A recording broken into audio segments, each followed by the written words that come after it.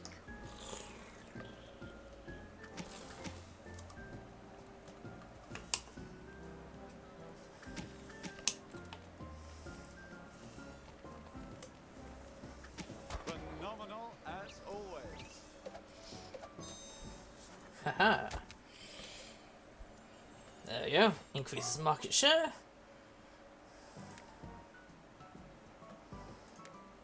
Might as well do these for the items, to be honest.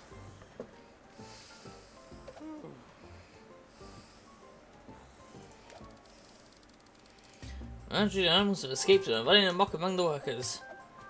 Wouldn't want the animals to get hurt. Hire a chef to make each animal's favourite food to lure them back.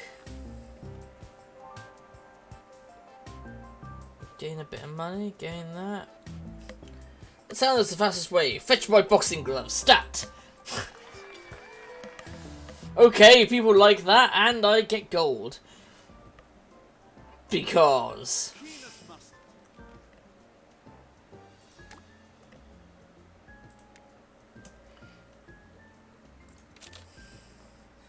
Ooh, what's this? Increase all exec boxy by 10. Adds market to industry awareness. See traveling merchant assets before you pay. Ah, I like that one.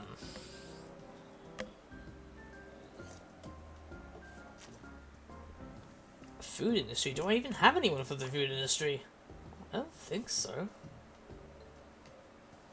Oh no, he does. Ah, yeah, he's a food industry chap. He was in the office at the moment because he's got no other real use.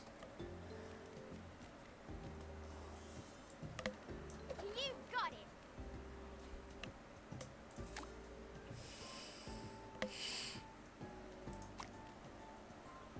Yeah, I should definitely give her that monocle.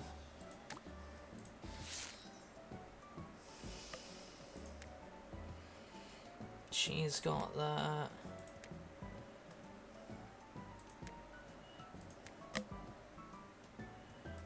Yeah, I'll get rid of him because I've used him for the bloody thing as well.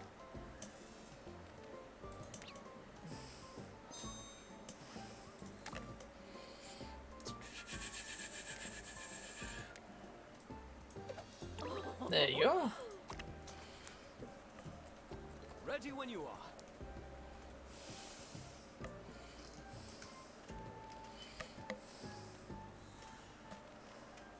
Annoyingly, you can't do the whole teamwork thing when there's 3 people there for some reason. Doesn't seem to like it. Pleasure.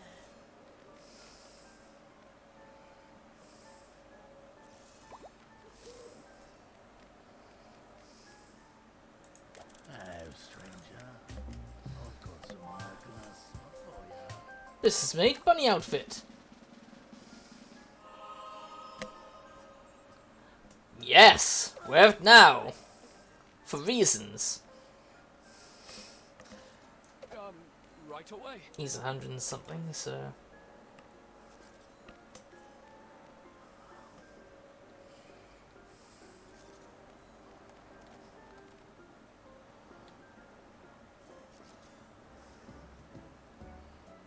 Oh yeah, I should send her to the You can count on me. thing to get that gold. Is it nap time?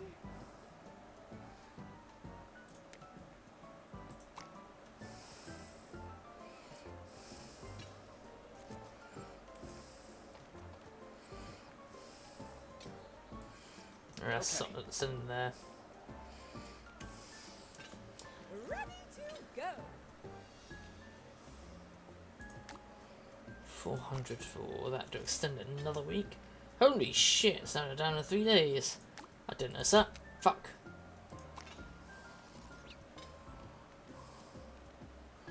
Maybe I really should just get a fucking speed on.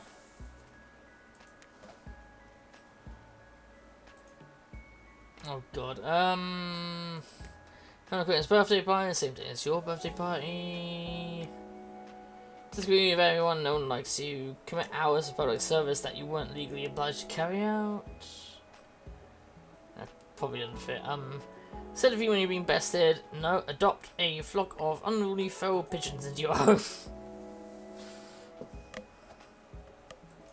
You've got me pegged. Oh, have I, dear?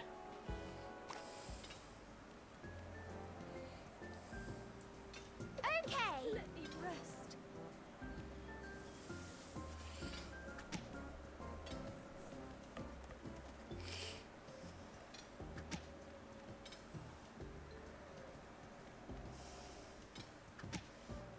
I need a break.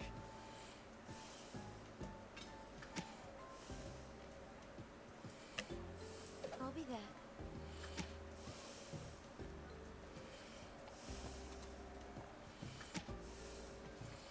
Let's see, take out the number place. Criminal activity again.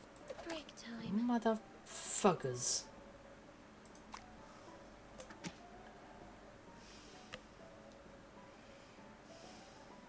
More! More! Let's move. Going.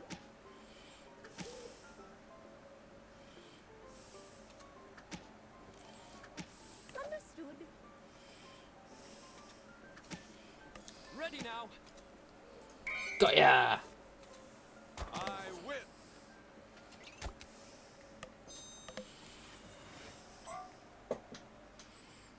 There, Michael.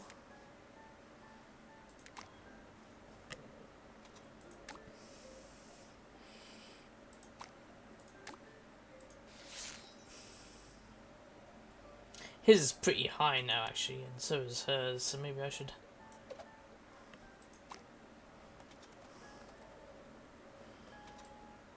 Righto. Right away. Fight to the death! Well, not quite the death. We may begin again. Right away.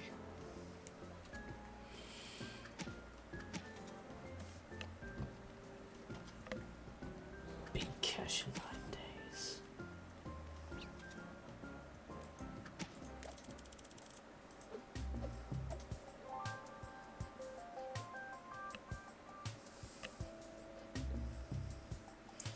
Oh, excuse me, vacation days. Yeah, why not?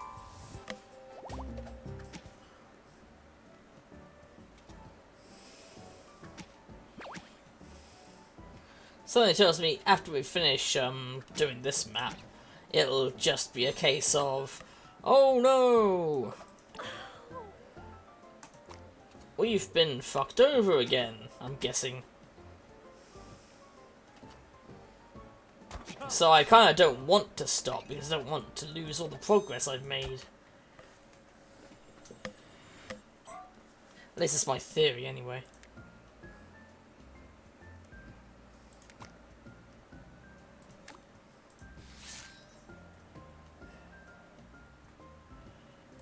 Cane.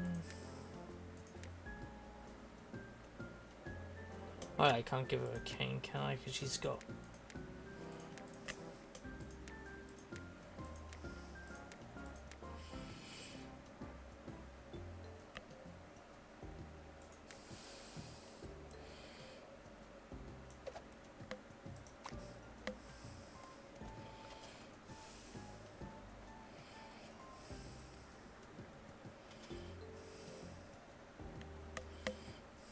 On the job. Tally ho.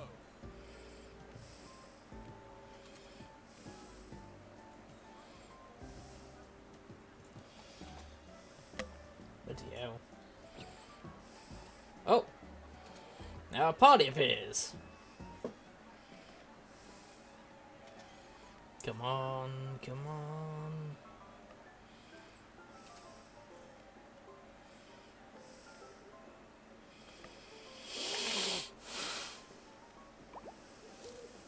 Hello, stranger. Let's see, what does she have before I... For a small fee.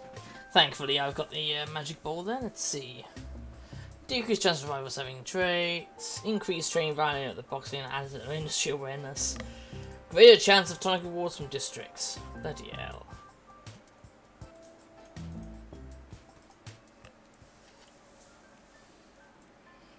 Moving.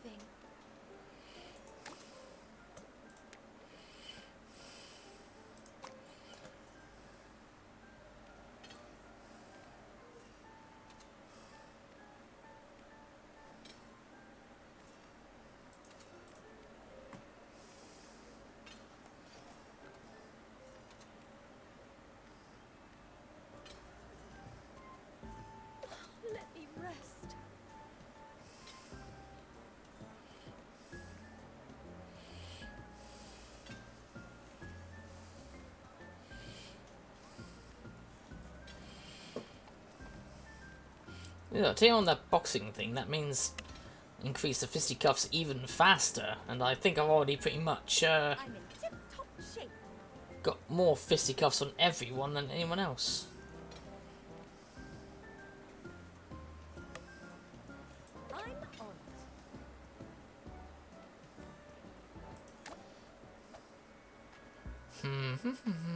I'm on Bon, of course, because we're nearly there. Oh shit, here we go. On guard. Alright, lunge, rise, flunge.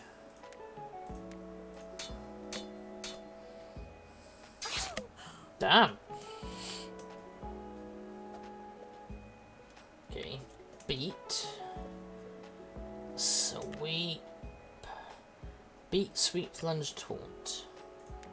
Beat, sweep, flunge, taunt.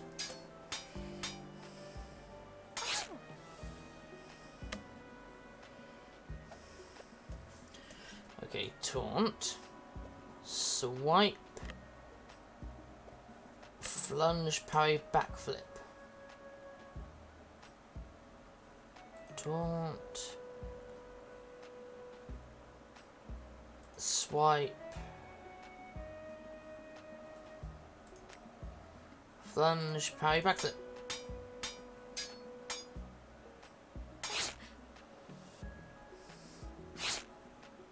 Haha! I have gotten you in your underwear, dear.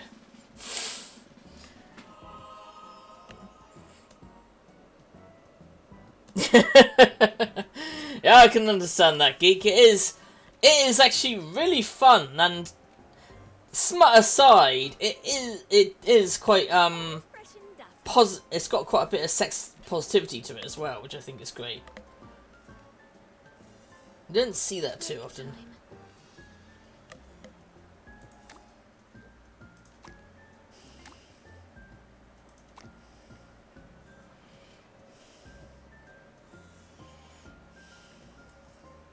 There?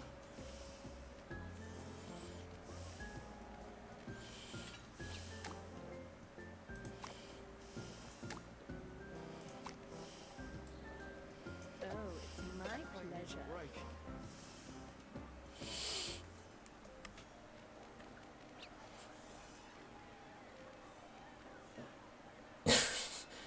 Bloody hell. Party at the Kingsman place, which is highly difficult considering. Hello, stranger. I'll let you browse my exotic goods for a small fee. Title Wars and Districts. Until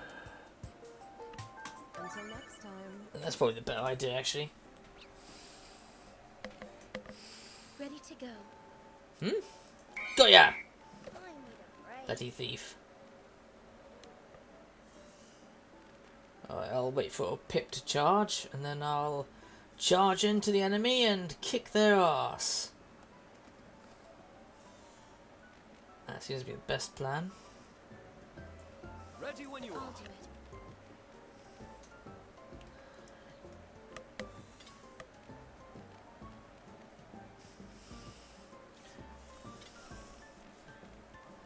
The Farmer Railroad Company is for his business.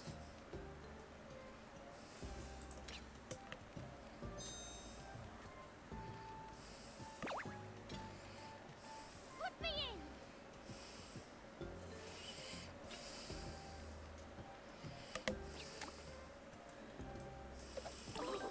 Aha, I got to the top.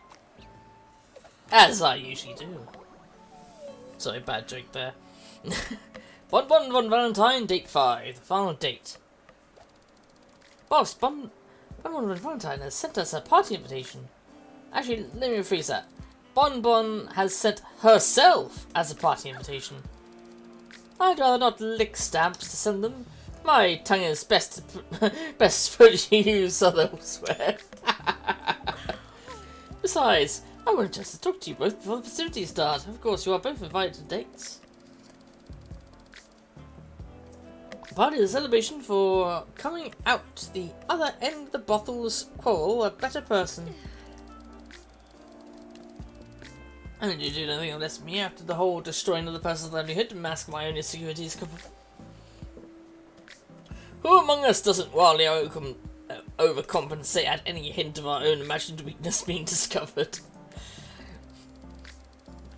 There was that time you interpreted an undercooked steak as a slight against your jaw strength.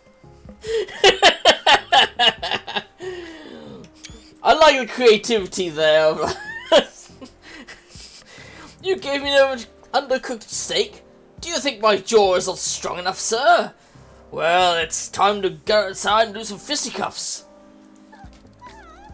I had to buy an entire restaurant on the spot just so you could fire the chef. Well, after our little conversation, intervention, I did go and speak to the owners. I pressed them and apologised and told them that I'd like to do whatever I can to make things right between our businesses. It's a big city and surely there's room for bottles of all varieties and plenty of clientele to go around. I've perfected the art of running my bottle, even if it's not cutting edge. They have their own style too, and that's okay. Now that's the Bonbon Valentine I went to school with. Gracious, charming, still ridiculously hot. And once we got talking, would you believe it? They suggested we work together. My experience in management plus their novel new idea. It's a win-win. Double winning, twice as good as a single winning. We decided to organise our new union under the name Boner Bottle Owners National Enterprise. Boner Bottle Owners National Enterprise for ridiculous profits. Wouldn't that be Boner? There's no P in Boner. It's a silent P, also invisible. With our combined talents, we'll be able to expand all our horizons into new and exciting clientele while still maintaining the best quality companionship in London. That's all thanks to the both of you. I told you that I owed you for steering me back on my track, but now I absolutely owe you. And I'm very excited to repay that favour if you catch my drift. My drift is that all this business has me incredibly horny. What do you say to a bit of pre-party celebration in the bedroom?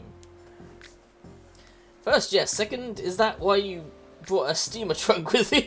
I'm not sure I should be the one you're celebrating with, right? Not with a party to prepare for. I want to look away with you. Business mate? Oh, it's been a while since we've enjoyed each other's company. And I have missed every passing day that we haven't hooked up on top of a pile of notes and textbooks.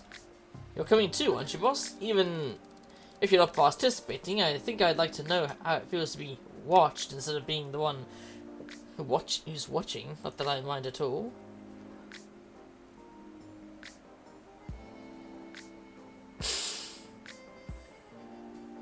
Of course, arm wrestling would make it more holy somehow. Anything to please my business maid. Well, boss, you're too kind. Not that it's exactly an arduous task, though, is it? You retire to your special guest sex quarters where Bonbon's steamer trunk full of sexy goodies has already been delivered. Business maid drapes her arms over Bonbon's shoulders and leans into a kiss, lifting one foot off the ground. Bonbon pushes her hands down Rue's sides, laughing softly. I want to make this experience everything you could possibly want. For both of you. A tall task, but I'm certain I'm the one for the job. Boss, why don't you have a look at my trunk and tell me if there's anything you'd like me to wear? Something strict with no nonsense, like a teacher. You should be a maid this time. How about something strict and nonsense like a teacher? A choice is both amusing and arousing. I like your style. And I like how you wear it. Alright, just to see if there's anything in there that you'd like me to include in this naughty little scene. Riding cop, a big floppy dong, what fun. I'm ready to try one now, and that's plenty for me. And by trunk, I mean your butt. Flatterer, I am more than happy to work with that, boss. Tugs has made once towards when she's dressed, showing a laugh before they kiss and topple back into the bed together. A stern teacher's dress and smart pair of glasses, Bonbon Pins business maid back to the end with a wicked grin. Just like old times, and we have a lot of time to make up for. Business maid threads her fingers through Bonbon's own and squeezes Bonbon leans to kiss on her throat. Oh, I'm not used to being on this side of things, and you are my boss. And then the Bonbon is going to feel wonderful. Thank you, darling. But where would you like us to start? You're participating too, even just watching.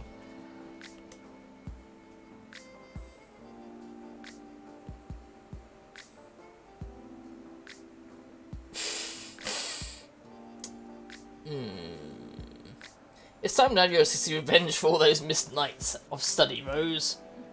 My little pleasure. Has made Rose Bonbon over beneath her and slides between her legs, tangling her in an eager kiss. Bonbon's put together in the strict teacher outfit only adds to the naughty effect. The emails turn to hands, they stroke the others, between the legs and the breasts. Nipples are flicked, tugs, bottoms are squeezed and softly spanked, and sweet little hickeys are left blooming over each other's skin. Then for 30 minutes of them chasing each other's mouths with kisses and laughter together. And the maid arches her back prettily, pressing herself to Bonbon, and Bonbon snares her close into a squeeze, and they fit themselves together with an eager thrust. Bonbon reaches for nothing but her own hands and sexability. Business maid lets out a giddy moan. Oh, Bonbon, don't stop! How don't stop would you like it, darling? I can't decide, I can barely think.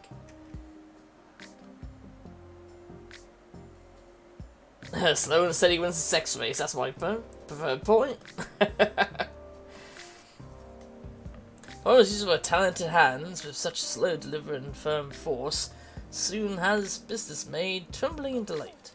Oh, Bonbon, you were very good before, but I don't know how much power I can stand before I... Hush, darling. On second thought, don't. Firmly deeply, Bonbon mounts business maid with a moan caught between their heated kiss. He clings the Bonbon with the arms knitted around the neck, grasping her in her friend's shoulder. Kissing down her body, Bonbon uses nothing more than her mouth to bring Rose to a quacking, squealing pressure. A quaking. A quacking, what am I on about? She clutches Bonbon, she clutches herself in her excitement until she's panting so hard she's dizzy. It seems like she can't take any more. Business maid kicks out her foot in pleasure and with a startled laugh. But the climax so noisy that the sound carries through most of the house. In the kitchen, Battle Butler drops a dish in surprise. At least I don't have to muffle you with a pillow anymore like I did at Chateau Montour. I know you're a little out of breath, but how do you feel about making this more regular occurrence, So makes this boy, but we haven't even explored yet.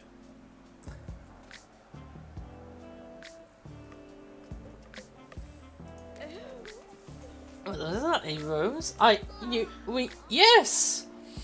Maybe because enough to return Bonbon's favour, the thought of the party that evening vanishes from your heads. There'll always be time for another party, but party time with Bonbon von Valentine is something to be savoured. Apparently so. Burlesque, haha.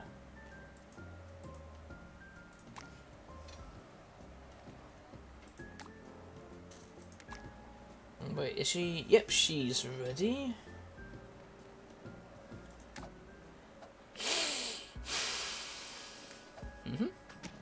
Oh god, here we go. Flirt. Oh damn it.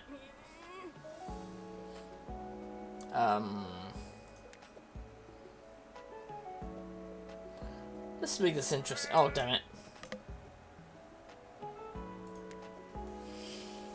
Beetle-browed, gasping at it. You lopcock. Lopcock? I mean, she still wins, so whatever. Still. Gained one heart. Anyway. Yes, let's beat the shit out of this boss.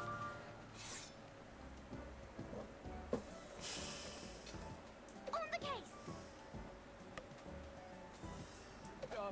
Right away.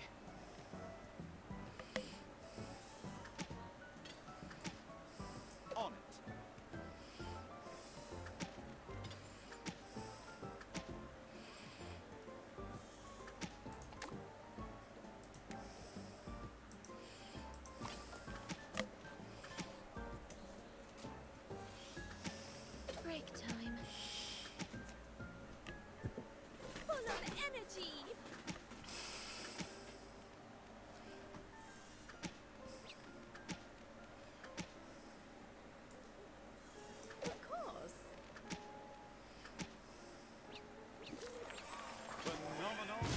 Haha! Down you go! Increase screwing value in the barber shop. Ah! There you go, increase the stake. Very good, boss. You defeated the first district overseen by Cassius Villianaire. That's sure to really stick in his craw. It was inevitable. Ah, also I should mention, Cassius has, let's see here, wrote it on my hand so I wouldn't forget.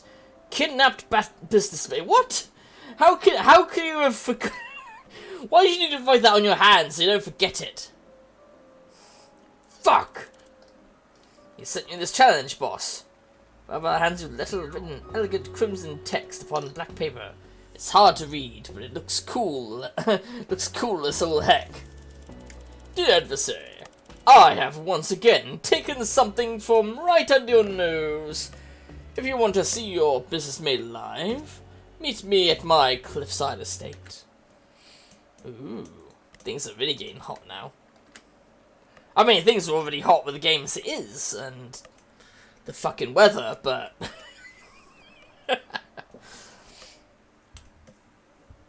oh.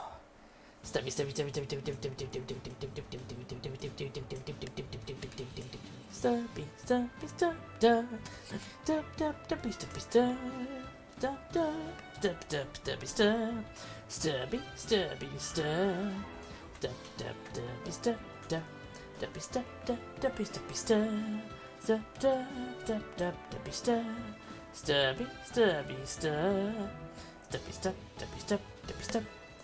Stub, stubby stub, stubby stubby stub, stubby stub, stubby stub, stubby stubby stub, stubby stub, stubby stub, stubby stubby stub, stubby stub, stubby stub, stubby stub.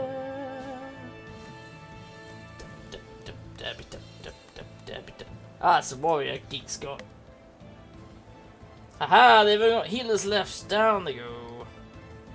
Though there was one time I actually won with a bloody flag bearer. That was ridiculous.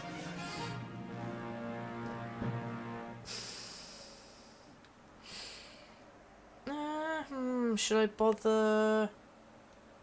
You know what? Fuck it. Random. There you go. Dig Baddie 72 got the musketeer, and Samurai Geek got 200 gold, because he always gets 200 gold.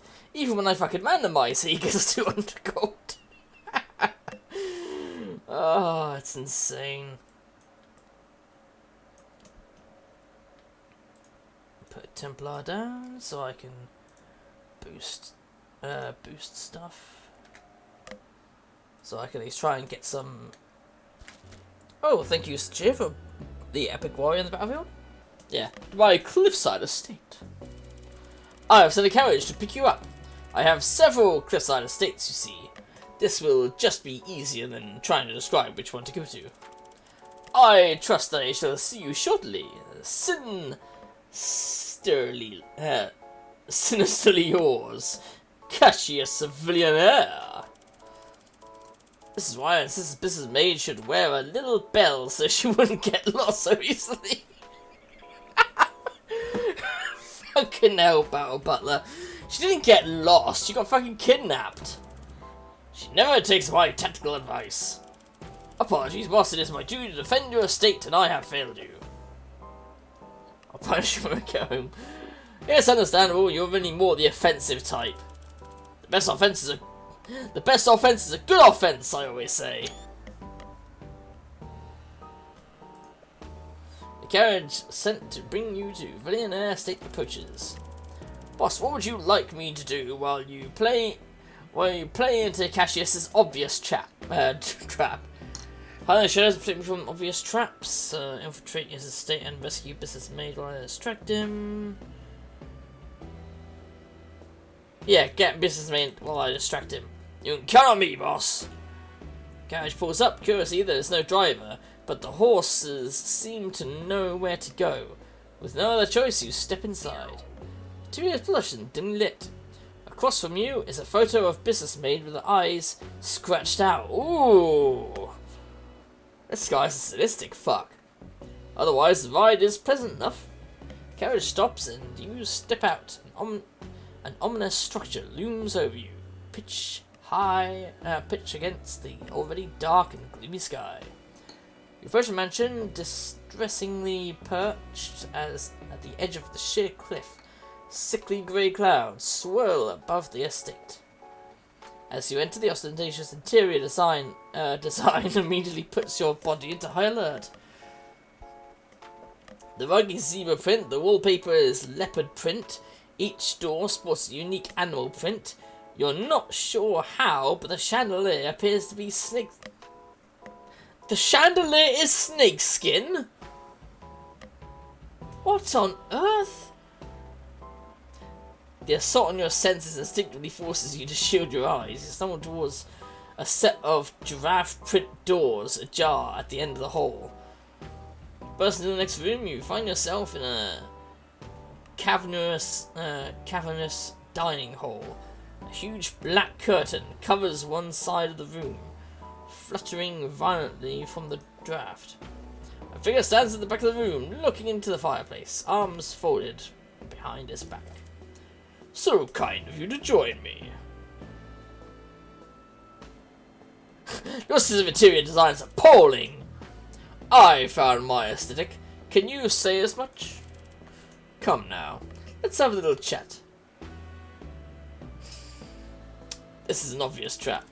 I wouldn't call it a trap per se. No, I don't partake in underhanded methods such as that. Traps are so boring, impersonal. I need you to understand something. Cassius calmly seats himself.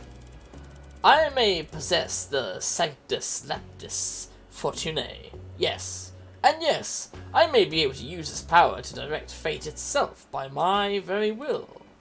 He pulls a shimmering stone from his breast pocket and holds it up for you to behold. Let's see a little example of its power, shall we?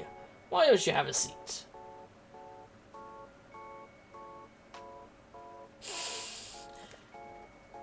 You sit at the table, Keshi smiles.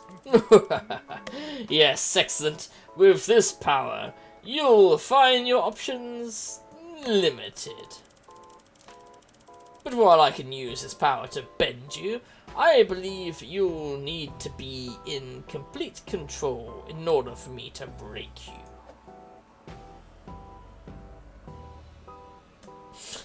Why are you doing this? It doesn't matter. It doesn't really matter. We're not here to talk about me. This evening is about you. Let's get to the point. I hate you. I hate your family. Everything you have was just given to you. Stolen from me, in fact. You're pathetic. Romping around, partying, engorging yourself, smooching anyone who gives you a hint of affection. Disgusting. I just say it's love. Maybe you should try it. You seem a little uptight. It's time you face some consequences. He just pulls a saber from beneath the table and raises it above his head.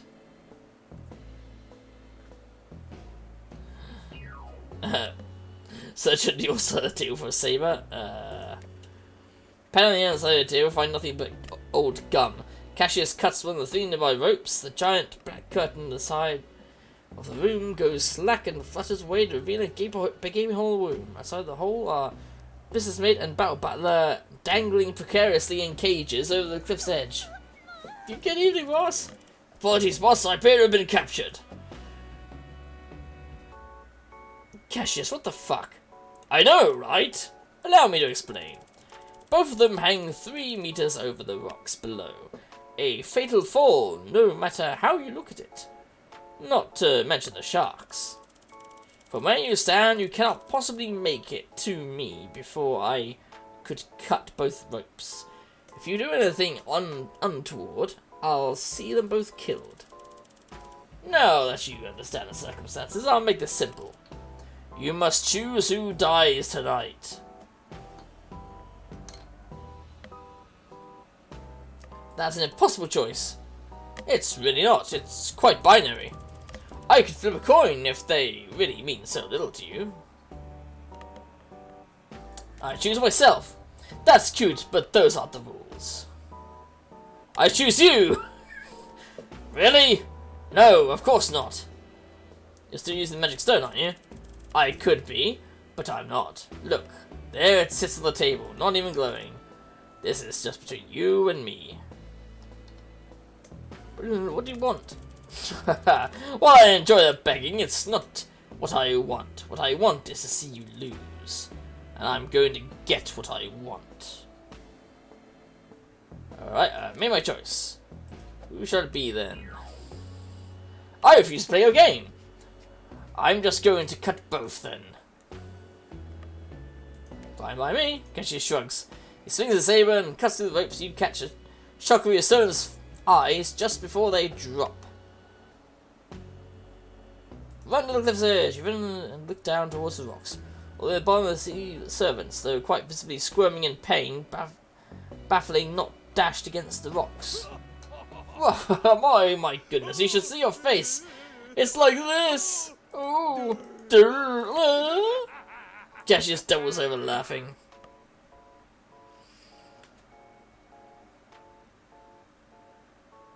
Explain yourself, you insufferable prat. Oh boy, oh my. Do you even know what empire I run? How I've made my fortune? Does being absolute tosser pay well?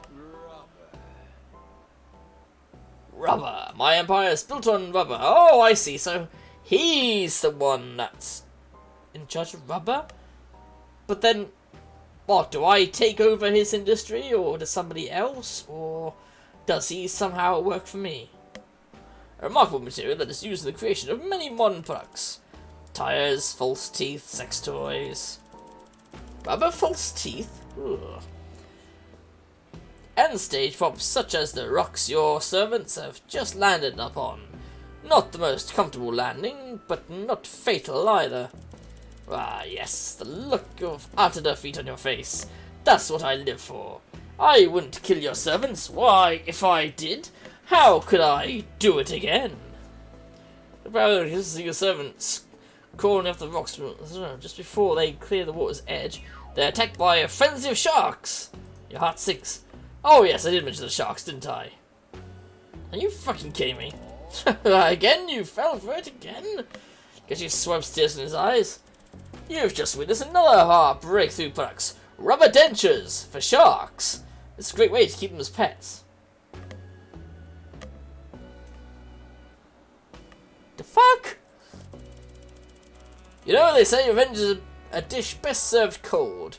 But I think it's better to serve in heaping portions. Then you have leftovers and you can reheat it over and over. You get the point? Well, this has been an absolute delight. I mean it. I really look forward to defeating you over and over again. You'd better go rescue your servants. I'm sure with enough time, even a set of rubber teeth will start to chafe. Cassius pulls down his sconce and the fireplace he stands in front of rotates around, disappearing him from the room.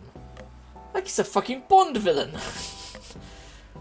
You hurry down the cliff to retrieve your battered and beaten servants so that you may regroup and prepare for Cassius' next assault. Ah. Your business prowess is second to none. Which district will you add to your portfolio next?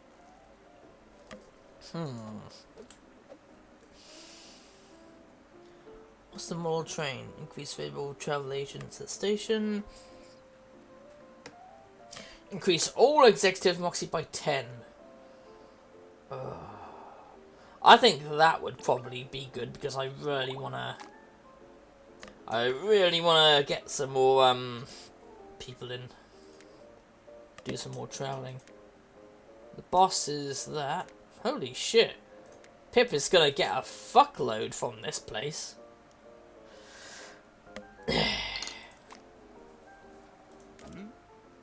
What's all this then? The rival you've just selected appears to have a curious trait. It would appear your rivals are becoming more formidable. Be sure to inspect their traits on the district map before you challenge them. Traits can affect many aspects of the fight, including how much damage you can deal, who can fight, and when you should be fighting. The current rivals' traits are displayed under their name. You can hover over the trait to get a quick summary. If you see the trait flashing red, then you're at a disadvantage and might need to swap up your strategy. Be sure to check the Gentlepedia in the top left corner if you need a refresher, boss. Good luck. Diurnal, stronger during the day, but suffers at night.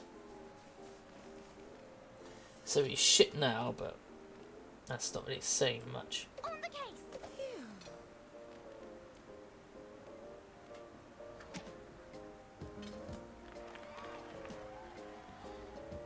We may begin again.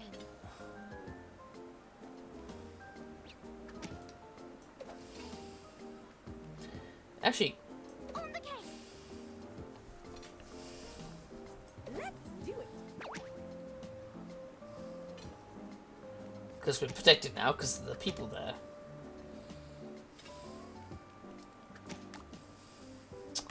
Jesus.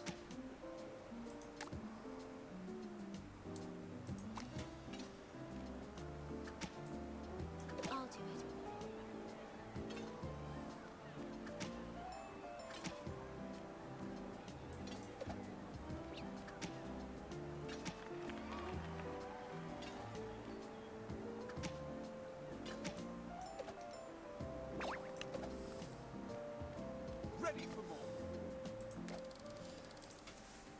So I've been to spend a few more moments with you, you know, for inspiration. Let them converse with you while you bathe, the masterpiece that comes out of this changed world. You should charge them by the minute for a chance to bask in your magnificence. Time is money. Let them watch from the next room as I go to my regular base. Nah, this one I think is best. Plus I want to boost that up as well.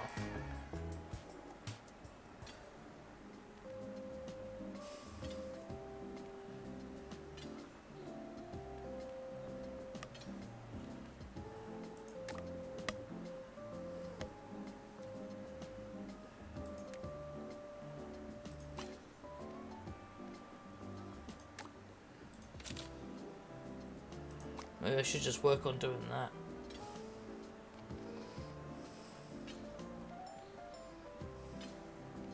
Put me back in.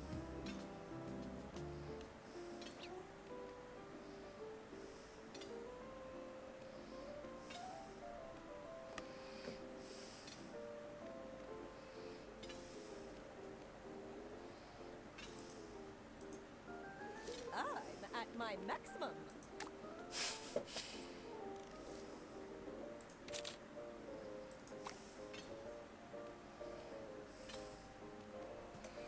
Because I still need to beat Cash in that amount of time. Fucking hell.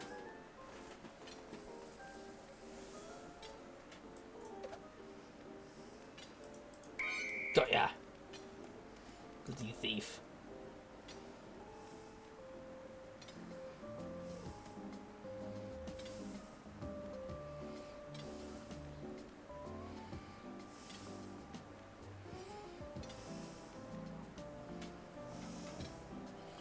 Ah, they're rubber rocks.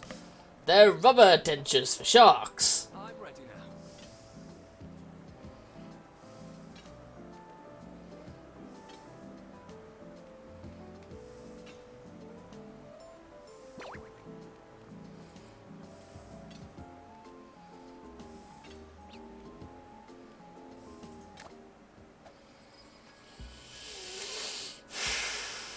Ah, has to be Elsa.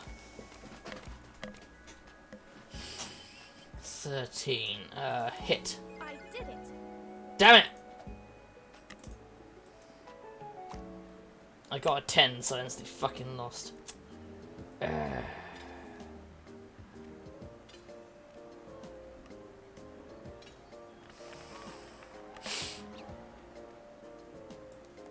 Okay.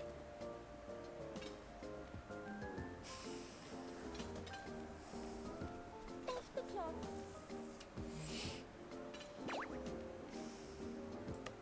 I'm on it. If you insist.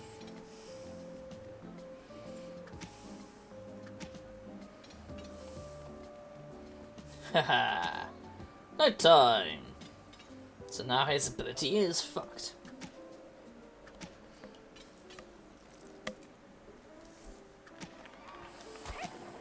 Haha! Done.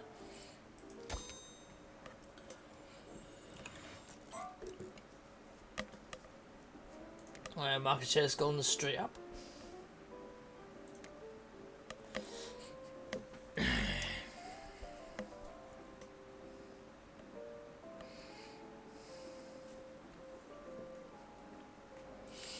Going that way, I could go that, and that. Some of the best.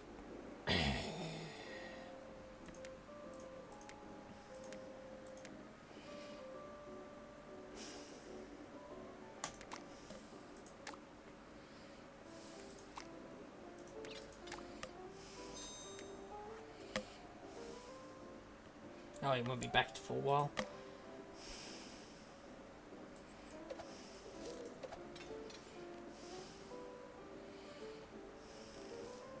Ready for action.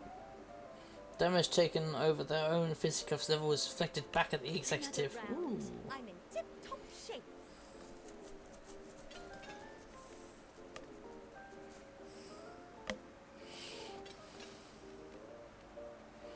And I've got so many Kingsmen, so that'll help. All right. Her and Bonbon can go over there, because they're apparently good at that. Actually, you know what? Going. You can count on me. Get them to improve their mustache first.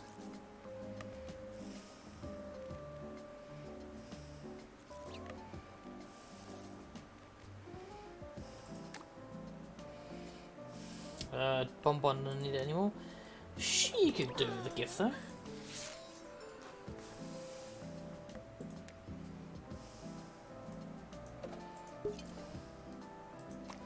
That's better.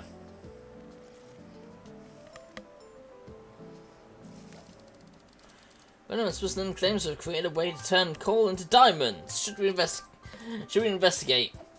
Scam, ignore them. Send me, I've got a great idea for diamond encrusted pets. That's nice. I'd love to go to see how the trick is done.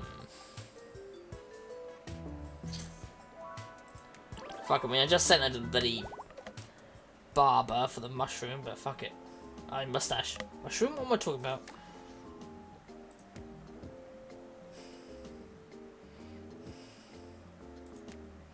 Till I get another asset. Then I'll just focus on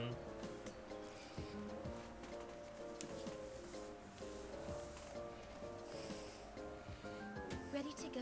I return. I'm ready now. he's back now. Good, good, good. Deposit gold.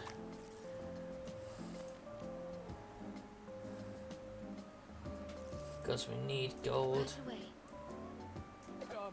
Right away.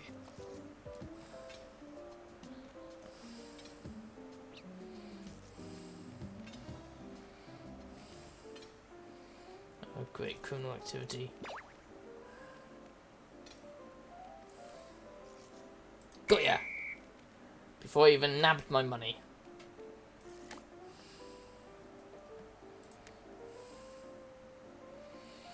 $26, nearly. Hello, stranger. I've got some eyeglass for you. Vicky the Train. Ooh! I like that modern look. Off the clock. Which is quite funny, I got that from the smut peddler, because I mean, it's not exactly that smutty.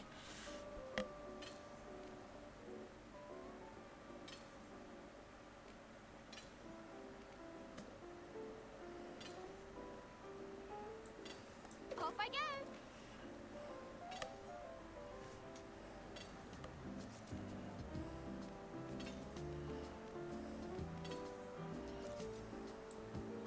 Surely.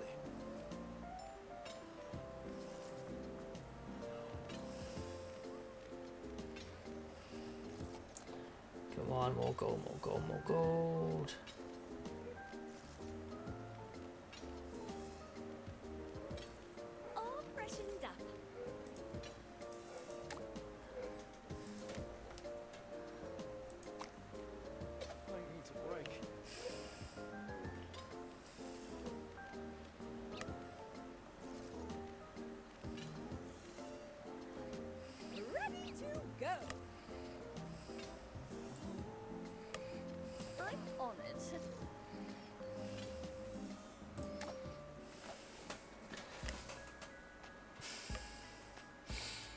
I'm going to stay with him. On the blackjack. Hold. I win. How? 20 versus 20. That's even. Oh, never mind. Let's go on a date with the futurologist Penny Farthing. Such an old term, Penny Farthing. Boss Penny Farthing has come calling once more. This time I believe she is up to something quite serious. She is wearing goggles. Of course I am wearing goggles, boss. In the future, everyone will wear goggles all the time, and I do not wish to stand out.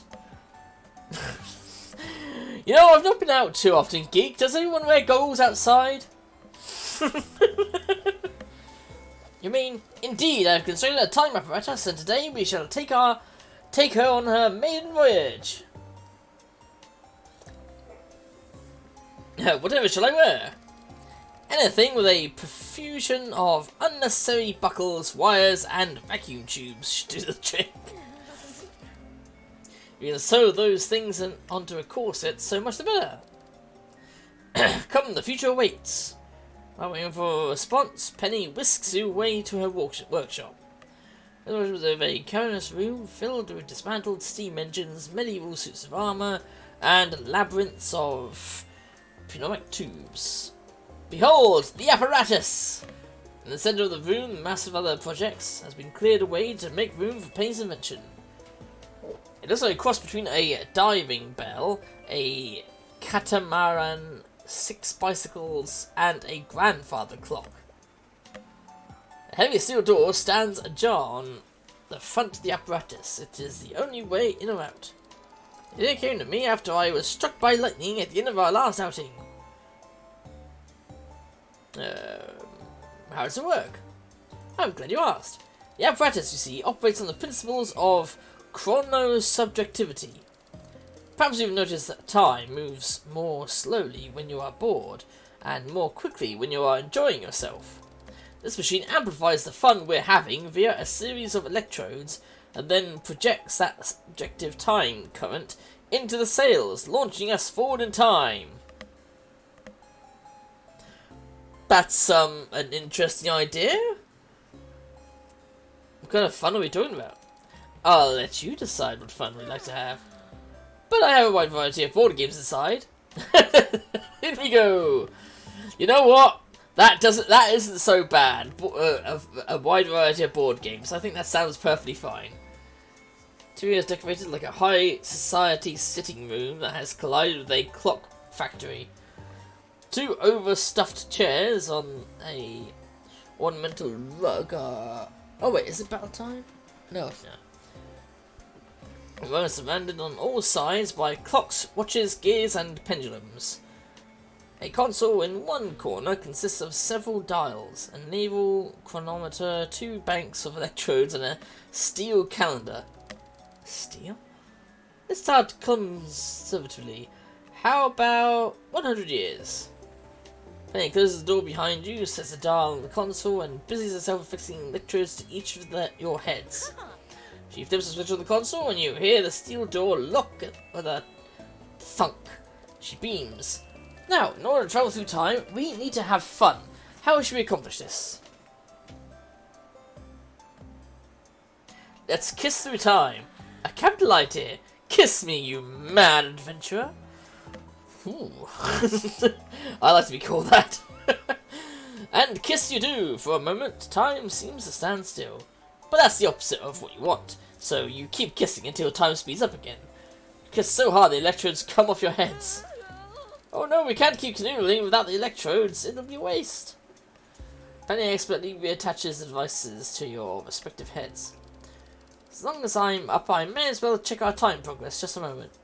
She picks the instrument and frowns. Oh dear, I'm having quite a bit of fun, but we hardly seem to have moved through time at all. Perhaps we're already arrived? Penny tries the door. It doesn't budge. Why won't it open? The doors, you see, are built to remain locked until we arrive at our destination, 100 years in the future. Oh shit. There's a safety precaution I added to prevent us wandering outside and drowning in time. If the chronocells aren't functioning properly, that means we'll be stuck in this apparatus for 100 years of regular time. We're completely stuck. What should we do? Come to us while I'm Teddy? I suppose that is the only viable option. Penny leans back in the armchair and sighs. Never thought it would end like this, although, to be fair, I never really thought about it ending at all. I've been so preoccupied with the future, it never really occurred to me that I might not be around to see it. But I suppose there's always more future, isn't there? And no way for one human to see it all. What do you think happens after you die? Rigor mortis followed by decomposition. Some sort of eternally hedonistic afterlife, most likely. That's a rather nice thought, although, how would you stave off boredom? It's for my eternity in a hedonistic pursuit of knowledge. What was a side effect of a limited lifespan? In afterlife, it is unknown. It's been my eternity in the hedonistic pursuit of knowledge. I like the way you think. Knowledge truly is the ultimate aphrodisiac.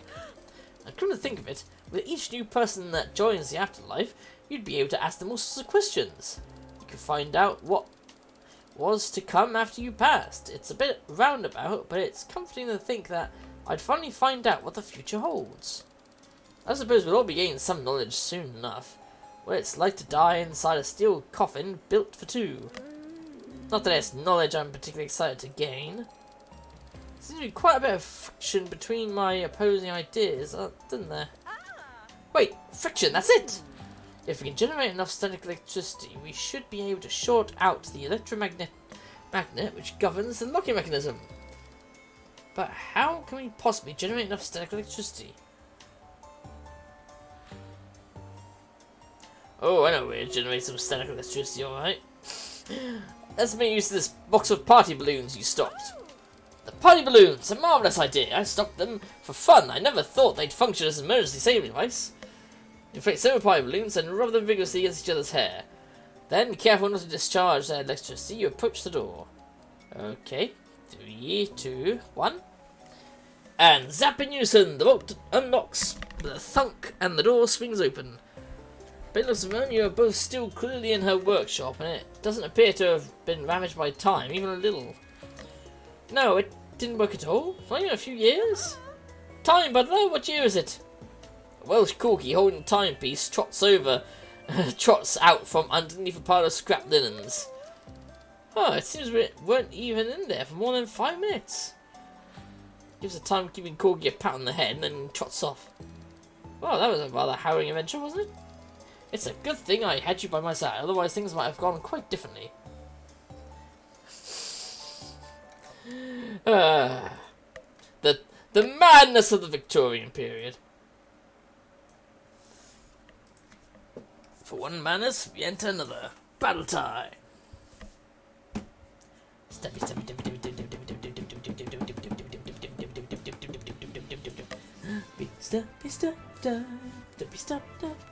stabby, Actually, speaking of Stabby, the creator of the Stabby song, Sandy, I can't wait until she gets to the end of Danganronpa. If she can manage it tonight, because that final trial is quite the doozy. Quite the doozy. Because, yeah. I mean, I've completed all the Danganronpa. I kind of wish I didn't, so I could have streamed it and had the experience with you guys, but I've completed all of them. 1, 2, V3, Despair Girls, the anime series, all of it. There you go, geek, you get flying rogues.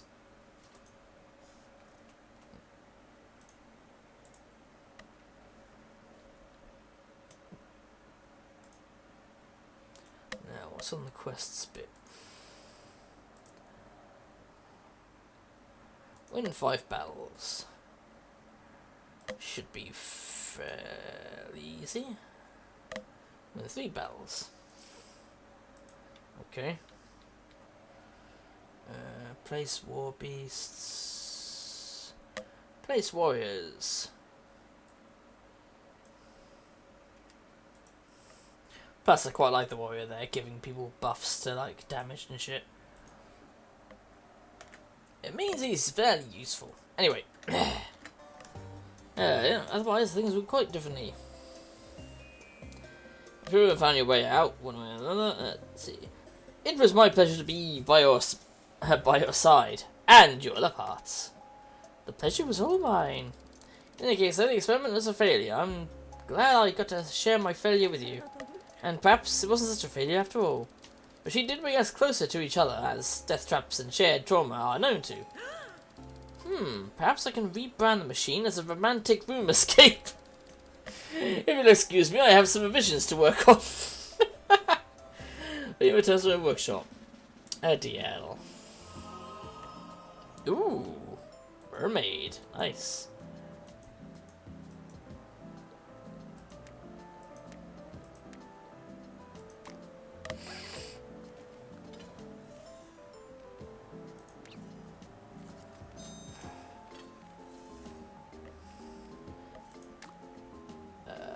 Who should... Well, she's at 5, so... Gift. Plus, I believe with Penny Farthing, she can, do the money thing, so maybe I should give her the monocle. Actually, have I already given the monocle? Yeah, I already given the monocle to someone, never mind. Is it nap time? Ready when you are.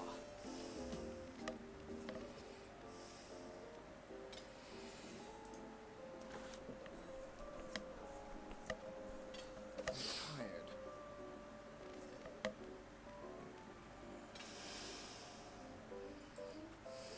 Okay.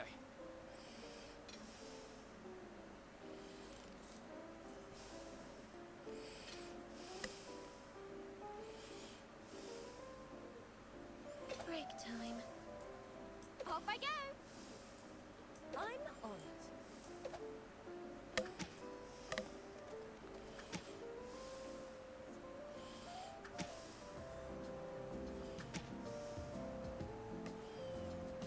Let me rest.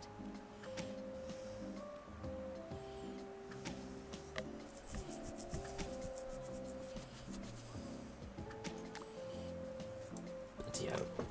2 days? Refreshed. Fuck your 2 days. Just for you.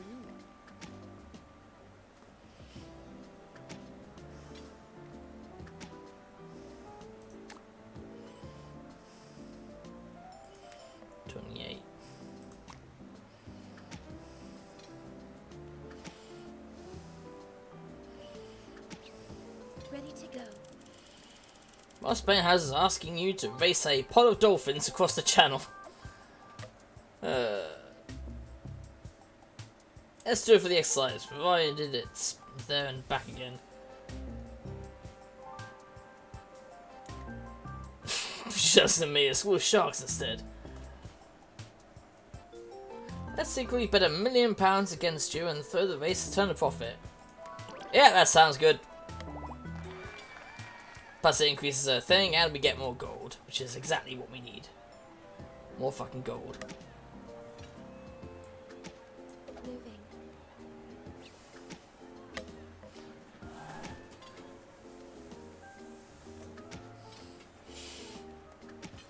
More! More! I'm spent. I win.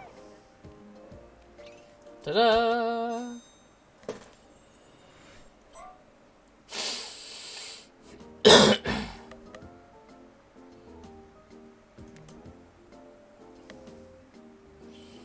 Employee tonic. More employee tonic.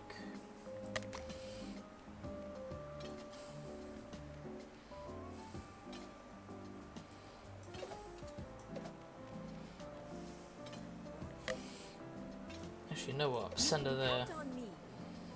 On the case! Send them both there. Got ya! Thief. Thievy bastard.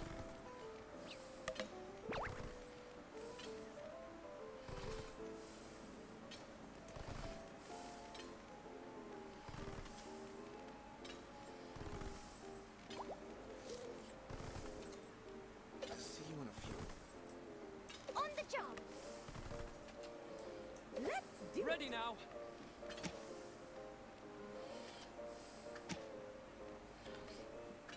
Might as well battle with, what's that? Enduring. High employee count, but low fisticuffs. Ah, okay.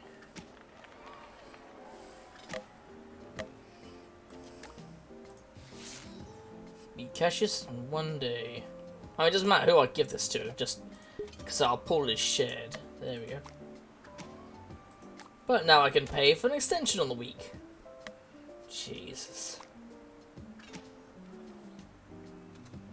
I'm tight. You've got it.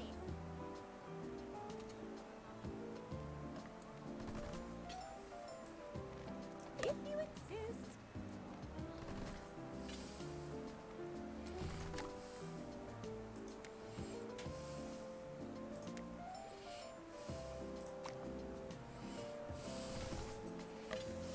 Which way to go?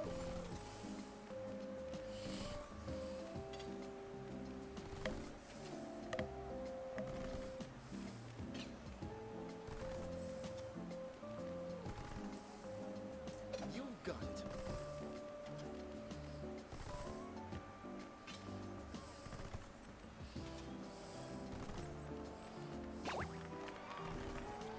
Ooh. Vicky and Gunn have interesting teamwork bit. Inside the Palace Theatre, a sweaty, shifty-eyed Gun Moses attempts to silently close the door behind him as he leaves. Inside the theatre, Vicky the Strange casually opens the same door and walks through it, bumping into Gunn. Oh my, I didn't expect to see anyone else here. Leaving at intermission. Really? I'm surprised it's just us. I assume most of the audience would be out here by now. I was told this play would be a gruesome tale of murder and misery, but all the deaths so far have been so mundane. Disease, knives, bleeding out the eye sockets, they're not even trying. Ugh, right? It's a shock theatre, all stabs and no substance.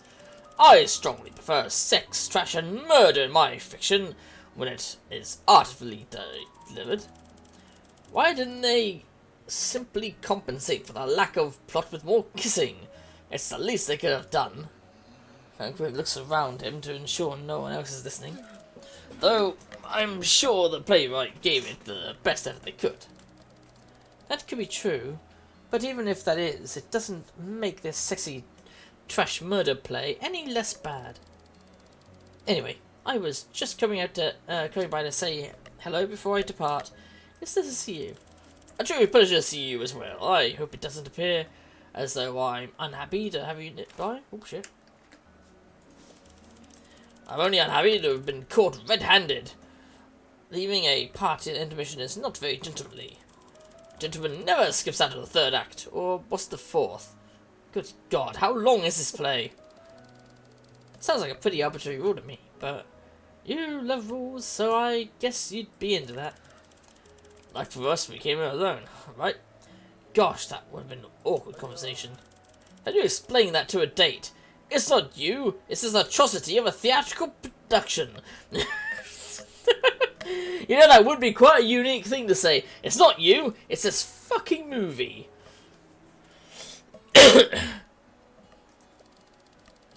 I didn't come here alone. Bonbon and Fanny are still in the theatre. What? I am taken aback that a woman of taste like Bonbon von Valentine would suffer through this tripe. And Fanny? In fact, I can't imagine how you convinced either of them to sit still for this long. I cast a spell on them. Kidding. We just wanted to go to an expensive place and look cute. We're having a girls' night out. Surely a girls' night out has its own kind of magic. Bonbon has been asleep since the prologue. He slid downwards after the first act and ended up with her head on Fanny's lap. So Bonbon is having a nice nap and Fanny is having a nice lap. And now I've run into you. Altogether, not such a bad night. But why did I run into you? I understand why you left the play. That part is undeniably clear.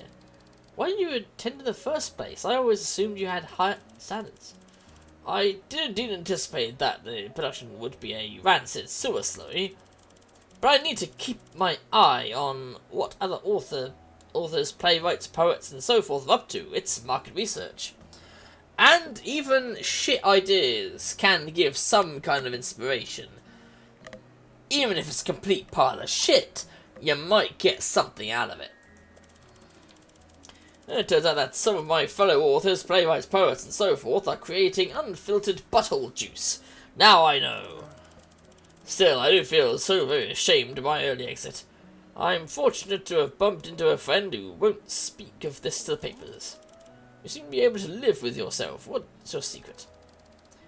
I can smuggle up to 3 bottles of wine in my boobs. That's an interesting fact. That is unanticipated information, but not what I meant. We've broken an unspoken social rule. Doesn't that thought of being found out of your crimes concern you? Who am I harming? My departure doesn't take anything from anyone. In truth, the player is stealing minutes of my fleeting existence. But at curtain call, when the actors bow and look out into the audience, they'll see it slightly less full. How very mortifying for everyone involved. If they wanted you to watch the entire play, they should have been better. Mr. Strange, I find your forthright nature in this matter to be rather startling. It can't be that simple. I must understand your disregard for social norms. Because we're going to die. Right now? But I'd rather not. Probably not right now, but you're not. You're going to die one day, and so am I. How many hours of your life do you want to spend sitting through wet garbage? You know what? You're right. Needlessly morose, but correct nevertheless. Fuck it, let's go commit some more social crimes. I've a mind to recite bawdy limericks in public. Hey Sandy, how you doing? And stab it to yourself. I think that's what it says. No, knucklehead. Yeah, you're the knucklehead. Do you do that in a tavern? I'd love some company. This plate didn't satisfy my need for a gruesome tale of death and misery, but a tavern might. You know what? It probably would. Let's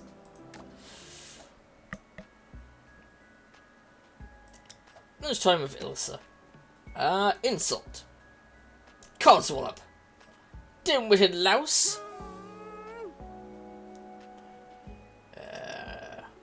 You could hurt someone cutting such a fine figure. Oh, look, gloat. Nope, okay. Gutter snipe. Did I win? Yeah, damn it. Damn it, Fanny wins. Anyway, how are you doing, Sandy? You alright? Looking forward to tonight?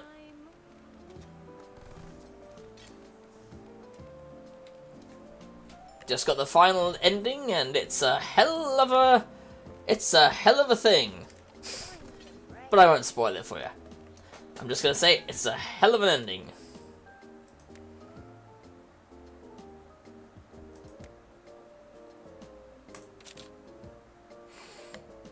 Barber's license, using the work in the same building, and train right near the barber shop. Lunch day options. There we go. Bag lunch.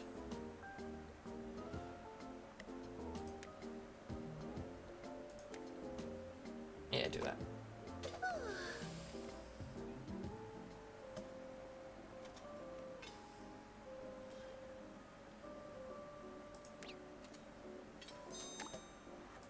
There you go.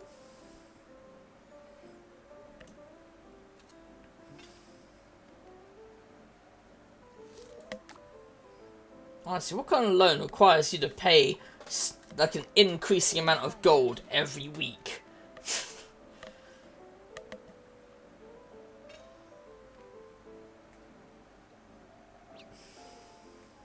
I'm at my maximum.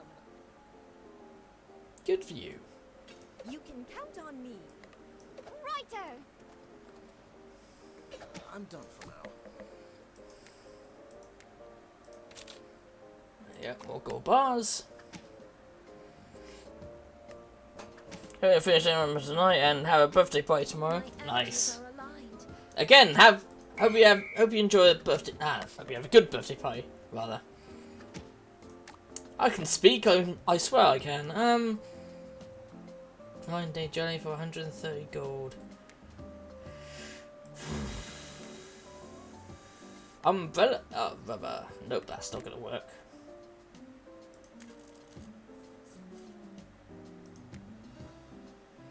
Four-star equip.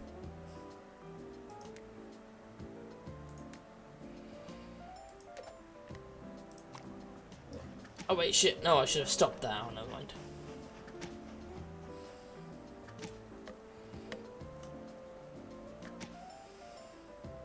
Ready to go. 331. Going. Right, will we actually get to see some of these new things? Oh, nope, wrestle again. Insult. Is that hair or did a pigeon make a mess in your head? Oh damn it, she beat me with a flirt. Gloat. Flex the other arm. Bring it on! Gloat again. Trying to lose the right way. Give me your all. Oh Jesus. And she's won. Yep.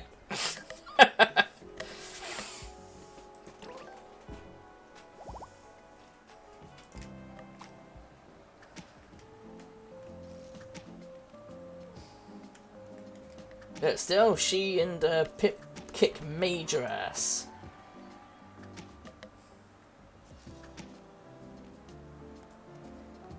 Wish me luck.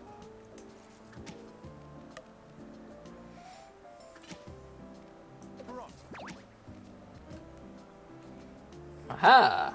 Level 5 for Pip and Penny.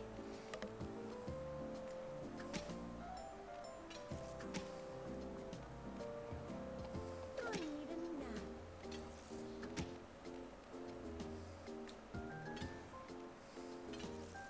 Mustache, mustache. God damn it.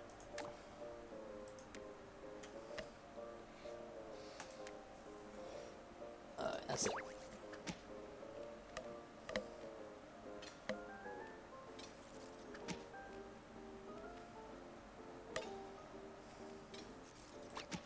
Let's do it. Bubba, and that's up while the food is down. I mean, he's the fashion person, so... Maybe I should start focusing on goods that I have a decent thing in already, then I don't have to worry about not making that payment for cashier so much.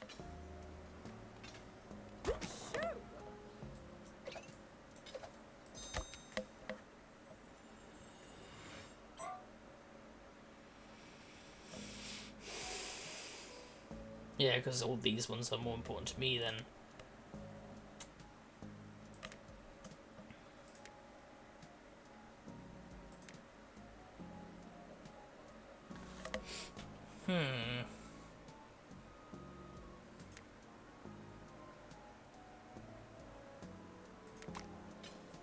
Evasive. Adds chance to dodge your executive attacks. Ooh, tricky, tricky. No more.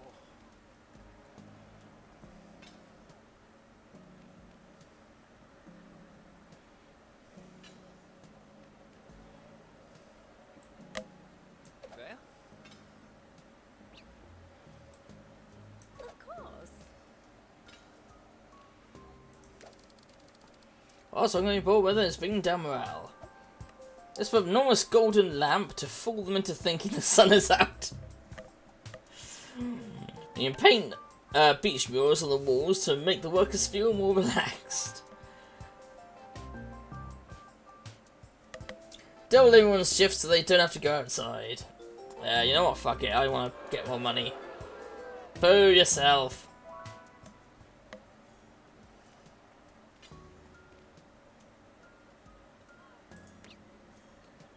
Ready for action.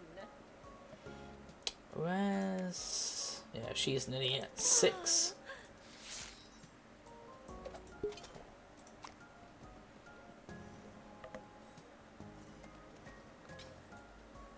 the job. Understood.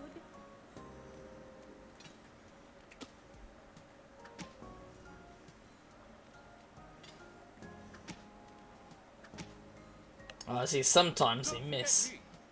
Oof.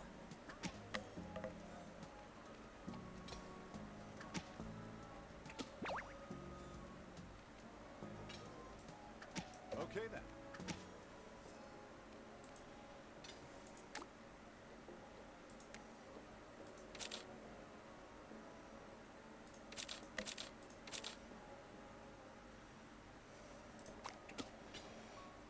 Yeah, let's increase the gold intake.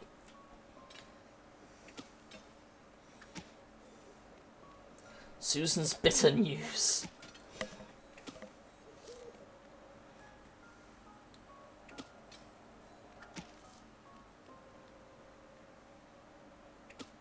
Let's lie down.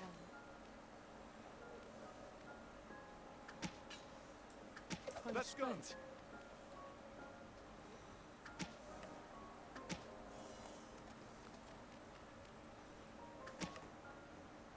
That's it for me. That's the only thing about that chair. I haven't filled it up, so. Hey! Beat the shit out of him.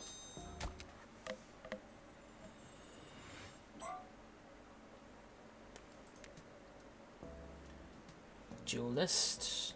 Only one I said it made you assigned to fight. Ooh.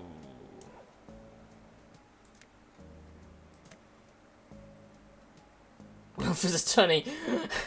The chap in charge of bloody attorney thing has a gun in his hand. Just casually has a gun in his hand. Mercenary. Click town square to buy out their employees. Ooh. Wouldn't that make that a massive disadvantage to them, though? To just sort of click on their thing and then buy out their mercenary.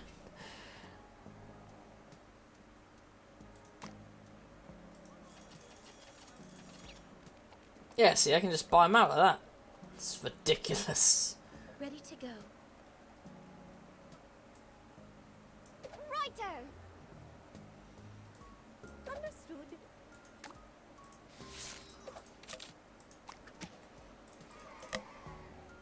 All freshened up. Ready when you are. There we are.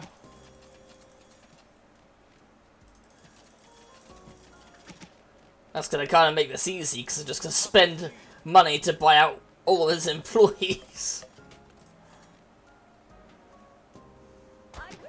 Haha! The one with the biggest money clearly wins in this pack. Oh, not the races. I hate the fucking races. Okay, Baroness chubby stuff. There we go.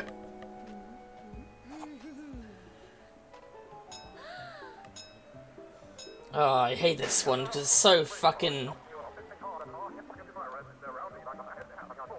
based on RNG, I swear.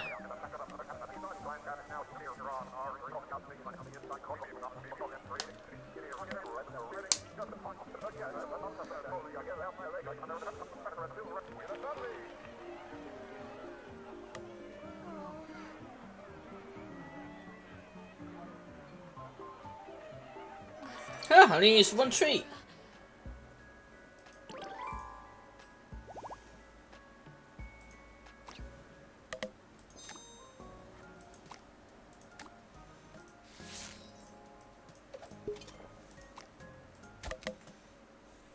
So yeah, that one was fucking easy because his people were easily bought out.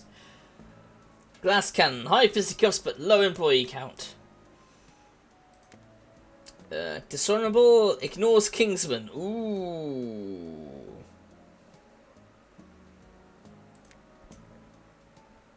Duelist, only one person. Well, Pip's the best person for fighting, to be honest. Wish me luck.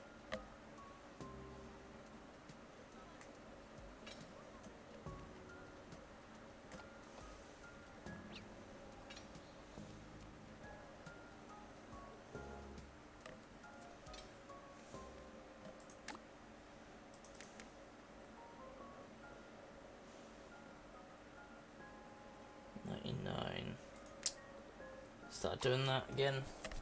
Put me back in. Alright, in you go, Pip. And because they're duelists, you can't assign more executives. It seems.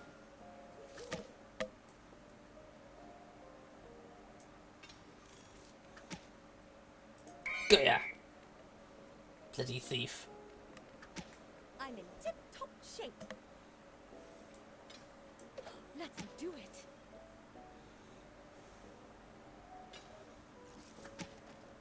I'm on it.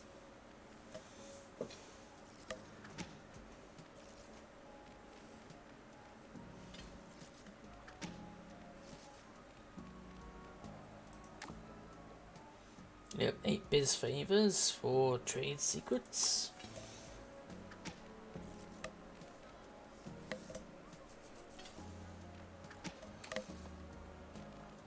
God damn it, that guy's still gone for another 6 days. Shit. Your rival has been seen about the town wearing the most spectacular hat. It's all anyone talks about. Perhaps we arrange for it to be trampled on by passing carriage. That would be very useful. I'll go find an exact replica and then start a rigged who wore it best poll. No one will care about the most spectacular hat when I bring you the most spectacular cravat.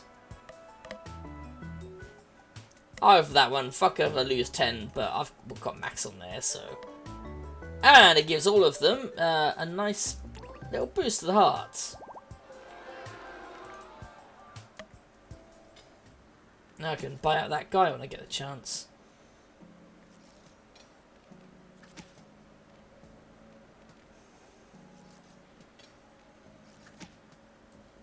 Front.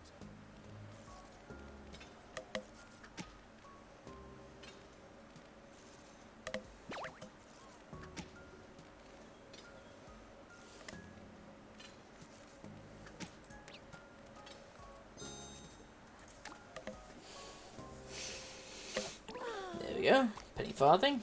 I did it! Done!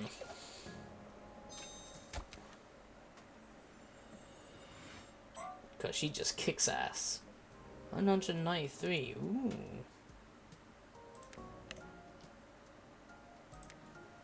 Glass cannon. High fisticuffs, but shit employee count. I'm on it. I'll be in my room.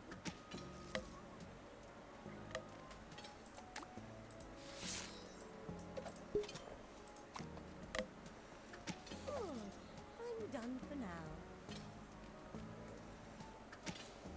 There?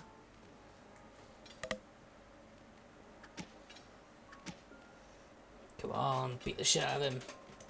Actually won. Ready when you are. Just massively take over these areas. Let's see. Ignores Kingsman. So we shouldn't worry about Kingsman with this person. Smut peddler. I've got some eyeglass for ya. Penny farthing. Smutty magazine. Well, of course. Anything with penny.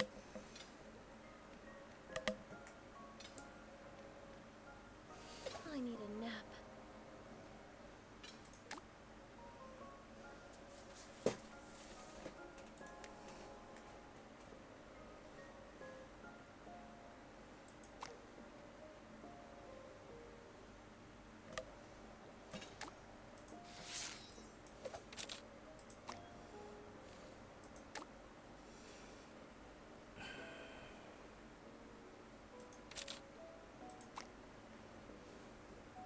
Ready? I am exhausted. Ready for action. 600. Shit. There's no way I'm gonna make that 600, is there? On the job. At my maximum.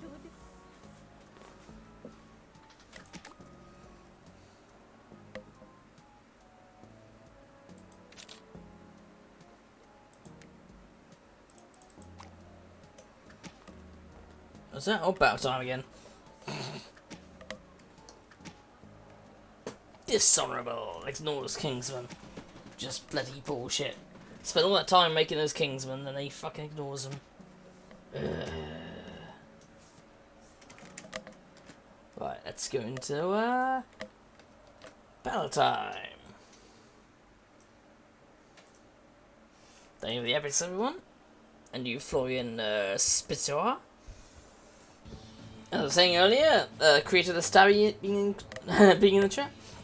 The stabby stab, stab, stab, stabby stab, stab, stabby stabby stab, stab, stab, stab, stab, stabby stab, stab them in the face. Stab, stab, stabby stab, stab, stabby stab, stab, stabby stabby stab, stab, stab, stab, stab, stabby stab, stabby, stabby stab, stabby stab, stabby stab, stabby stab, stab, stabby stab, stabby stab, stabby stab. Well, thank you, Goosey, for the epic tank. Stabby stab, stabby stab. There we go. Nicely done. Geek gets the paladin.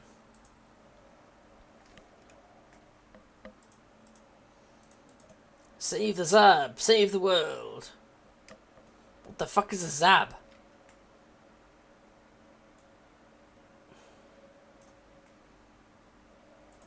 Regardless, place that boy there, fulfill that quest.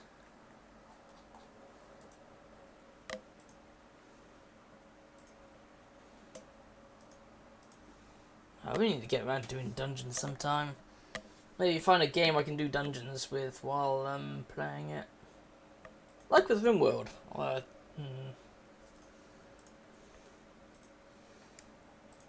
Maybe if I finish the campaign I'm currently on with RimWorld.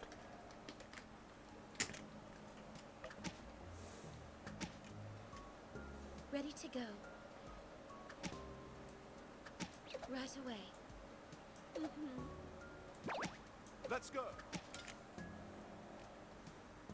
Actually, you know what? Her share is like that, so... On my way. And will these anti-gravity boots work on a poor surface, such as a brick wall or a trellis leading up to a bedroom balcony? Certainly, no matter the surface, gravity affects you all the same. Or it won't, because of the anti-gravity boots you'll be wearing. Yeah, such fun, my whole experimental device, don't we? The best, I still can't believe you let me borrow some of this stuff. It's a joy to loan it to you. There's no one so enthusiastic about my many creations as you. And because the devices are still experimental, it's so very helpful to have someone volunteer to test them out. None of my staff will sign the consent forms, and I've run out of guinea pigs. Nary a single rodent left in my London pet shop. Fucking hell. My pleasure. I'm young and resilient, and it doesn't scare me when machines spark, smoke, or accelerate uncontrollably. Oh, I love Pip. She's adorable. You do bounce just like a rubber ball when you're thrown for a jetpack. Quite frankly, it defies my knowledge of physics. It's just because I'm so compact and firm. You know how it goes. What's with the growl, Sandy, honestly? What's next on your list is I have an abundance of cutting-edge technology for you to risk your life upon. How about a device that allows a person to view something far away in great detail, such as, oh, I don't know, an illicit balcony rendezvous between a criminal suspect and a high-ranking government official? Or looking at a bird? Bird watching, yes, I'm sure that's what I meant. Be honest, you do the trick for that. I've got a decent pair here somewhere. No, that won't work. The barrister is sure to arrive after midnight. I mean, what if the bird was an owl? So, a nighttime bird. At night. Yeah, that's my story.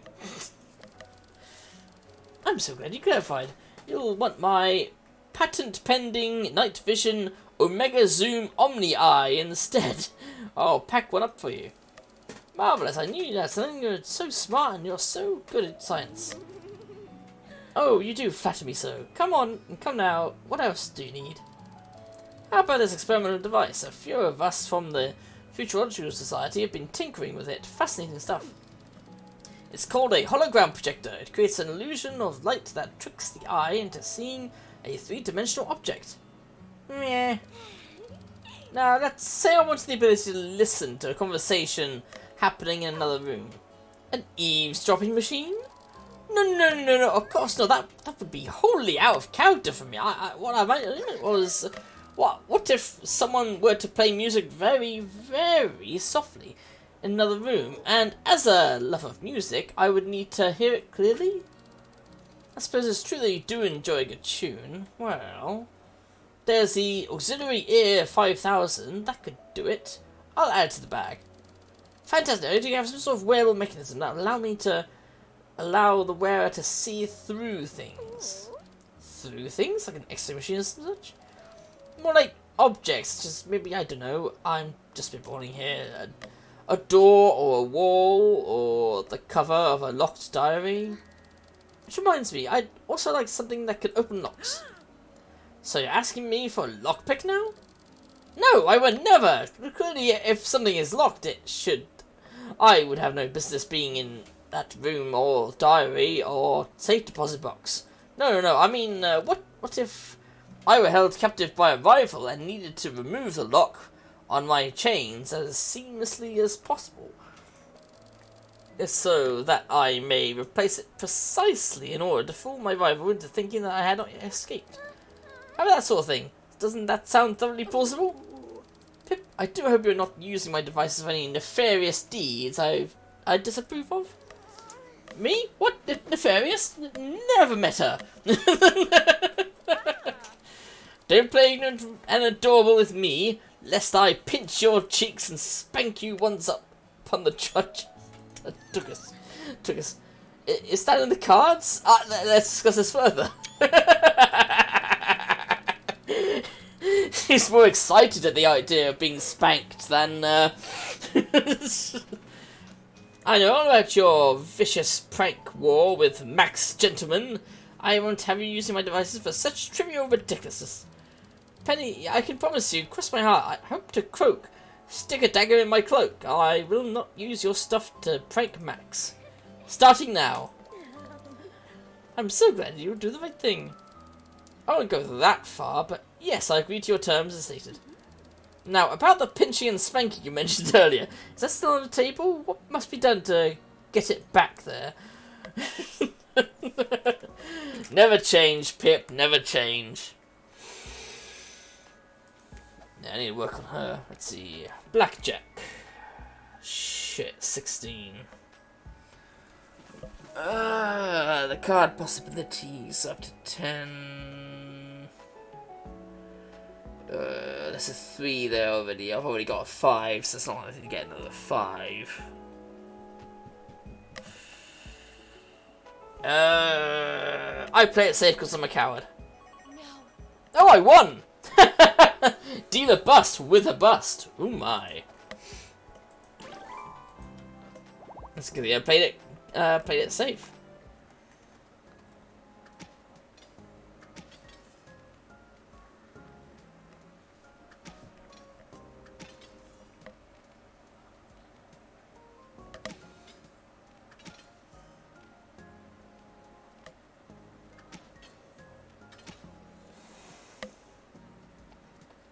Cashes in 3 days. There's no fucking way. She's gonna drive me up the wall if that happens.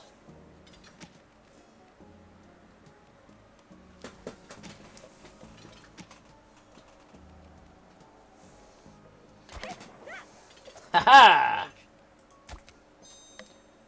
Oh, I got 75 gold from that. I mean 72 gold from that. Which is perfect, because that can get me closer to paying that fucking loan.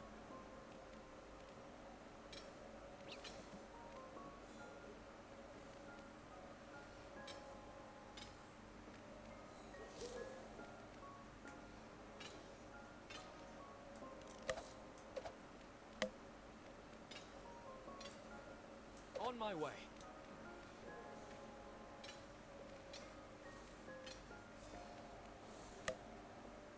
That's it. Got ya! Bloody thief. Let's lie down. Put me back in. In a minute, Pip. Another 14 gold. That should increase the chance.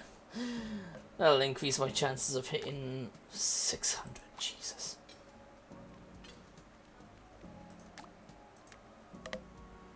Model train.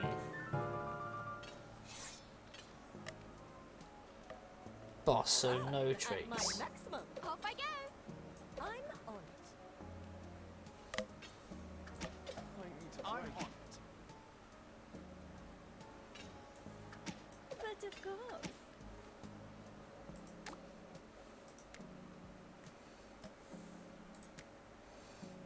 Biz favor instead.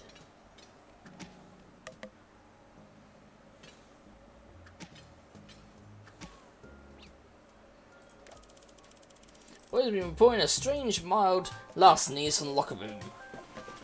I suppose to say I'm not mad, I'm just disappointed with a disapproving mother on it. Oh, and I don't want to spend fucking gold, no. I'm not mad, I'm disappointed.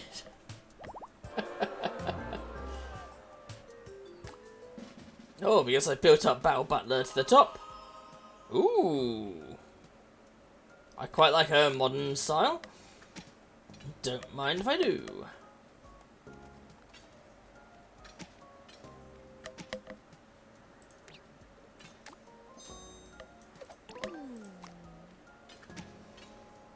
I believe this game is semi-rogue-like, so even if I do lose, I get to go again and keep the relationship with characters. Although, unfortunately, you lose all the stats that you've built up, so... I'm ready now. On my way.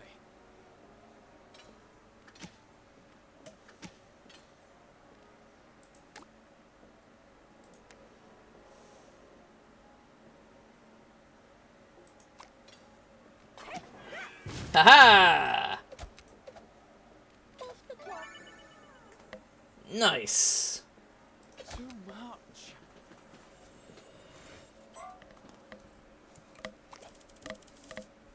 Alright, boss, another destroy under control.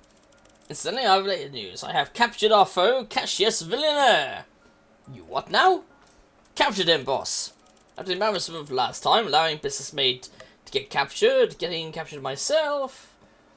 Then my rival steal my company over and over again. Exactly. For all those reasons and more, I felt I needed to prove my position to you. Therefore, I concocted a tactical stratagem to capture our opponent. I walked over, kicked in Master Villainous's door, lofted him over my head, and brought him here. That seems awfully easy. Surprisingly so. And you don't think this is suspicious? Fortunately, you do not have the sacred lap kiss for tuna on him. That's completely misspelling it. Although I'll be quite honest, boss, I don't believe in magic. If that stone works as he claims, how come I was able to lift him up like a baby? Anyhow, he's in the dungeon, if you would like to interrogate him about your stolen rock, or gloat a little. The sex dungeon or the regular dungeon? Ah, apologies, boss. If there were some erotic undertones to your previous interactions with Cassius, I am afraid I was oblivious to them. He's waiting in the regular dungeon. Sitting in the dungeon, approach Cassius, who sits in the center of the darkened cell. How are you finding your combinations?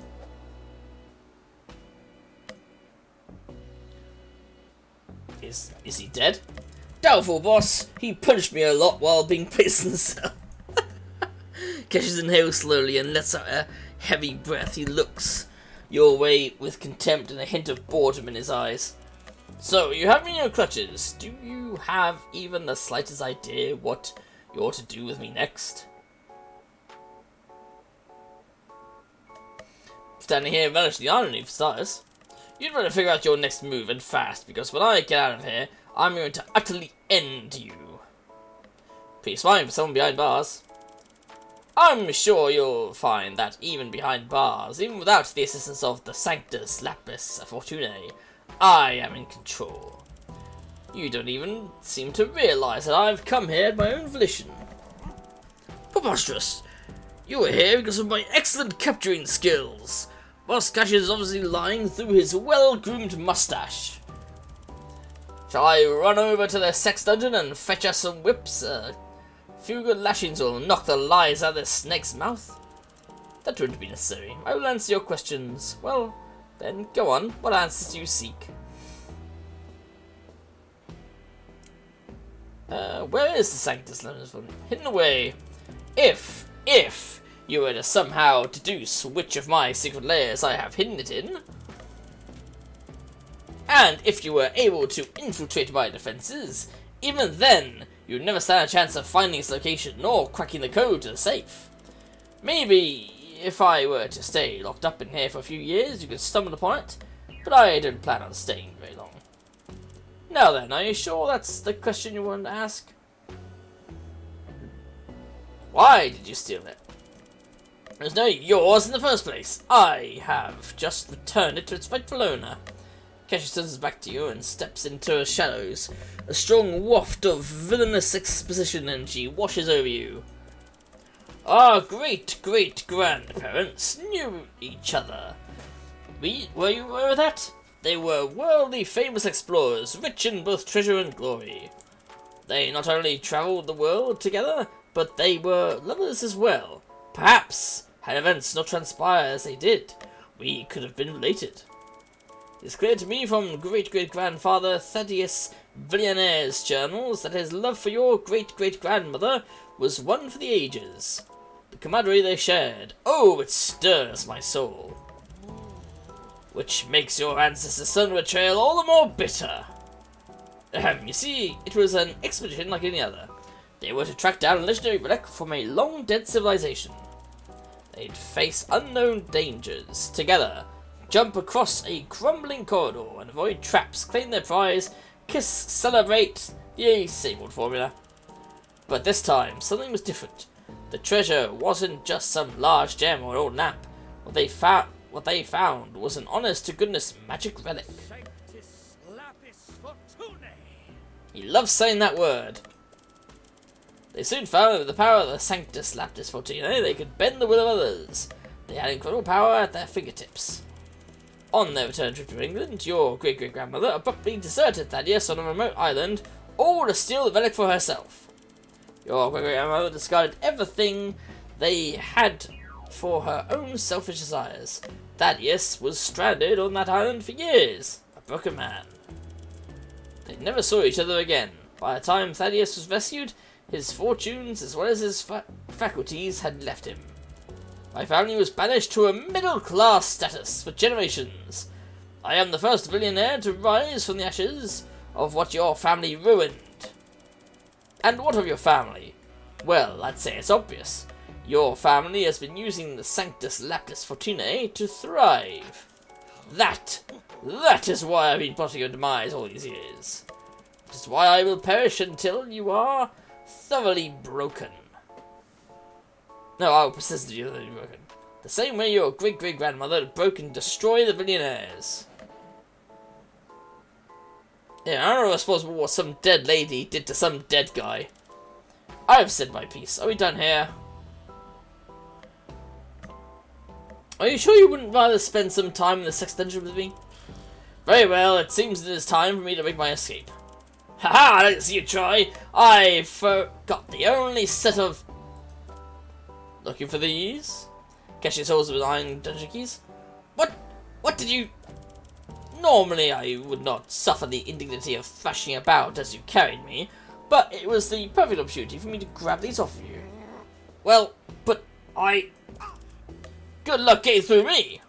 No need, these keys were simply to make sure you couldn't get in. You see, when I first broke into your estate to claim the Sanctus Lapis Fortunae, I also dug an escape tunnel accessible from this very cell. I planned this all along. I hope you see now that I am, and always will be, miles ahead of you. Farewell! You haven't seen the last of me? Cassius casually drops the keys on the ground as he disappears in the darkness. Curses! I played right into his trap.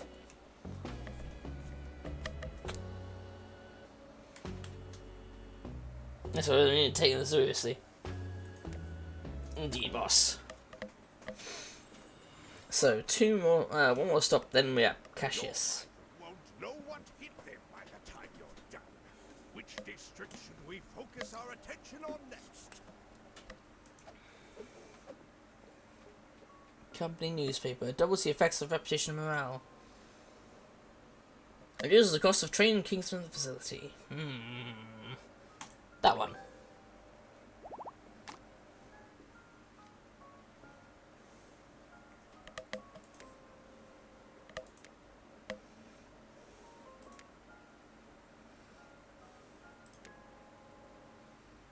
Cane of mining. Oh, that'd be perfect for her.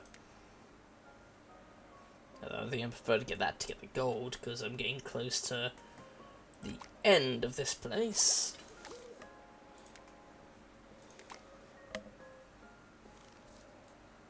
On the job. You can count on me. Enjoying. Hello, stranger. I'll let you browse my exotic goods for a small fee. Following merchant has more in stock. Increase the number of executives that can work in the same building. And available travel agents to train station. Fuck. But I need to get that gold to pay the fucking loan.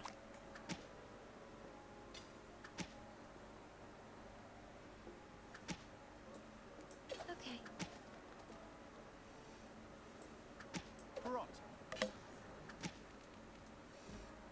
Beat him in one day. We're nearly on that day. Actually, we are, I think. Oh, extension, right. 7 days. Jesus Christ. Hello, stranger. I'll let you browse my exotic goods for a small fee. Turning motion has one in stock. Greater chance of tonic wars in district. Passport's probably better, to be honest.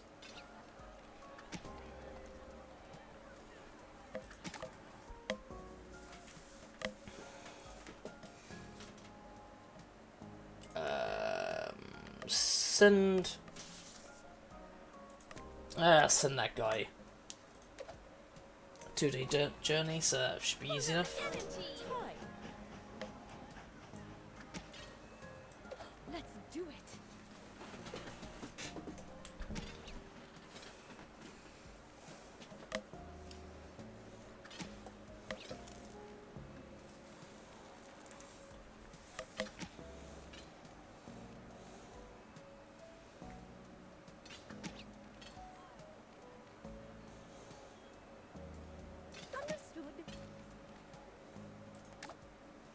Lunchtime. Yeah, need to work on that. That's all. Gloat. So I must lose. I'm so socially connected. I think the Queen of Bag is shut in.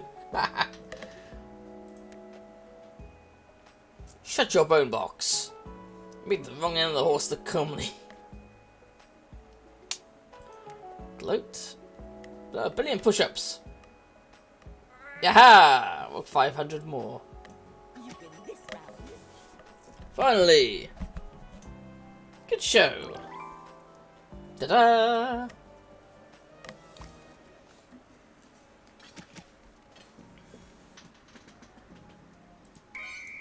Got the thief before he got away.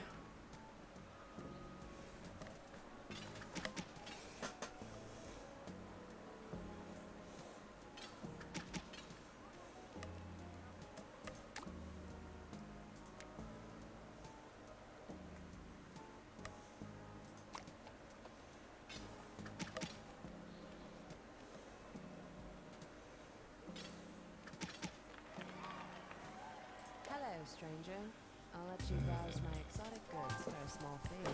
Increase the tonic awards.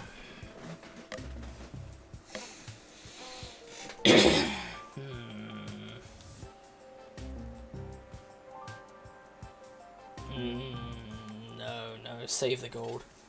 Save the gold to try and, in vain, pay off the debt. Because there's no way I'm going to be able to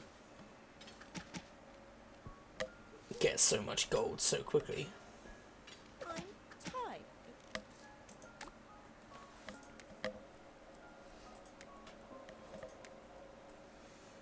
Epic Cane of Entertainment.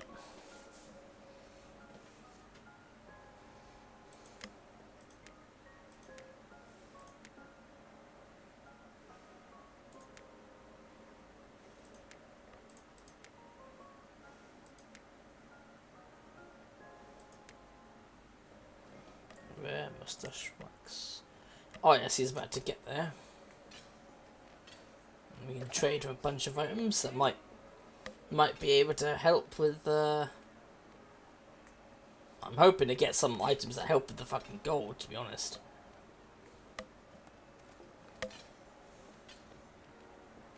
Get more gold quickly.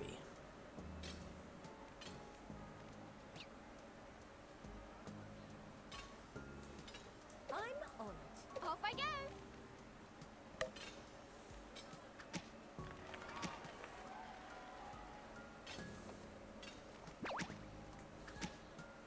Aha! That teamwork's gone up.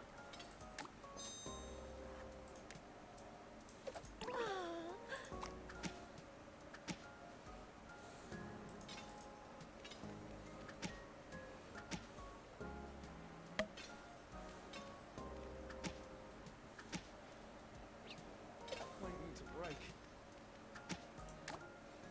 It's time. Oh, there we go. Fence again. Psst, what's over here? Right, lunge. Lunge, beat, flunge. Lunge, beat, flunge. God, is my memory getting better? Oh, I see. That's what I mean by growling. Okay. Block, dodge, evade, block, dodge, evade. What's that? Riposte or whatever the hell it's called. Let's see. Evade, downward dog, kick, flip, monologue, raise. Evade, downward dog, monologue, kick, flip, remains? No! Ah, that's a shame. Ah, still, got more points for that.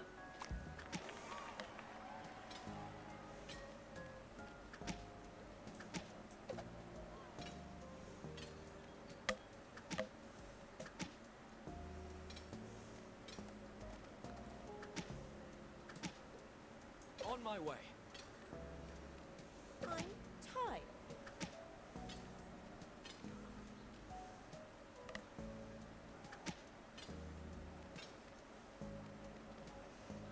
Yeah, except person's not going down very easily anyway.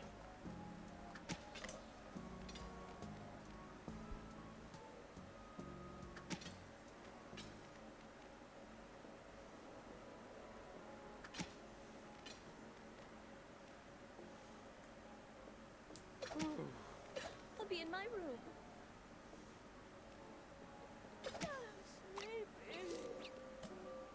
Day 99, bloody hell. Oh, there's two at the top, so... Ready to go. I'm on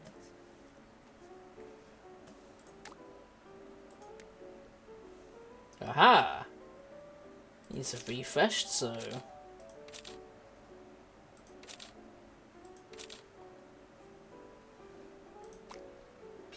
A fuckload of gold.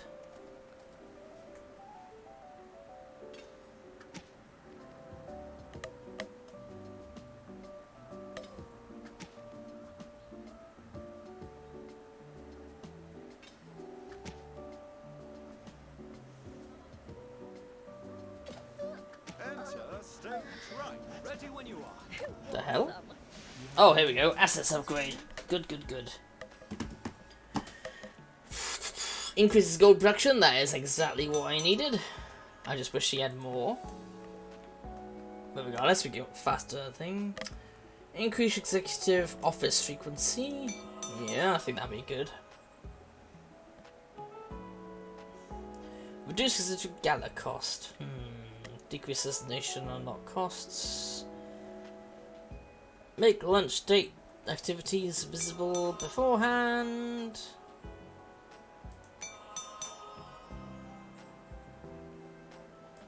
Reduce the gala cost and yeah, buy pretty much everything. There we go. Until we meet again. Ready when you are.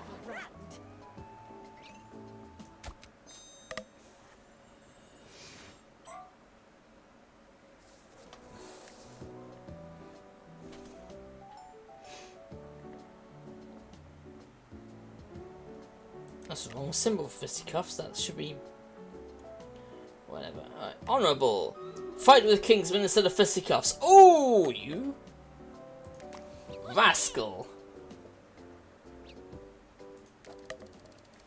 Bossman is holding a job fair to help local companies hire more workers. I should spread the word of rivals turning their workers into werewolves. Nobody wants to work for them. Yikes, can't do that. Can't do that. We'll have to do that underhanded tactic. Which is strange, because in that bonbon thing, she was clearly very much against underhanded tactics.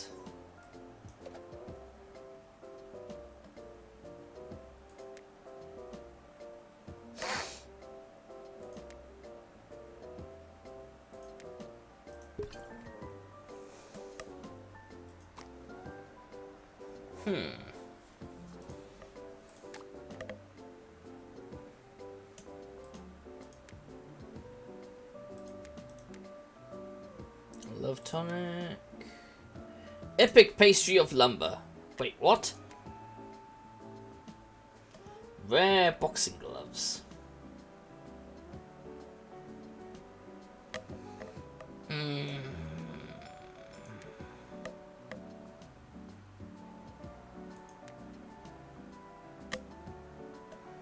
84 gold for an 8-day journey.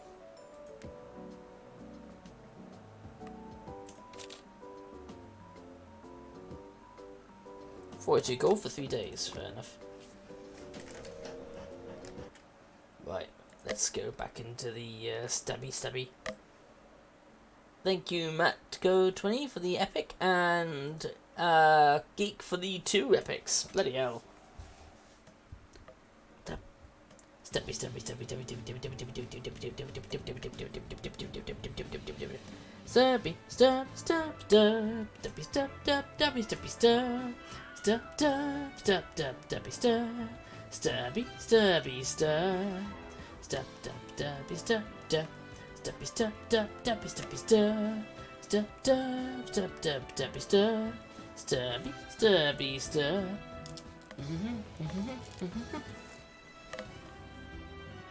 Oh, that's better.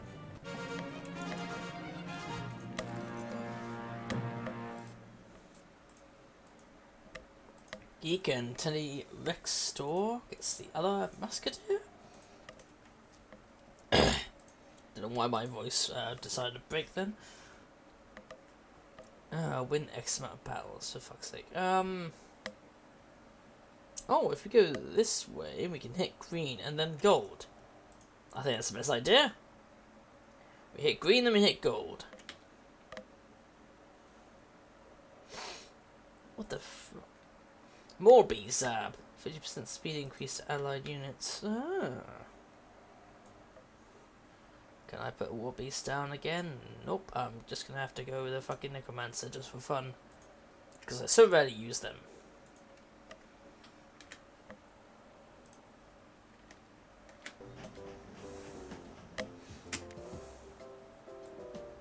Off I go. If you insist.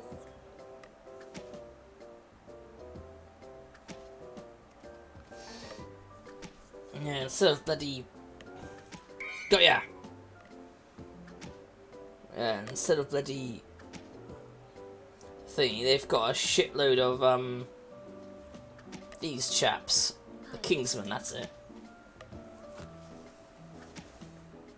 Which is ridiculous.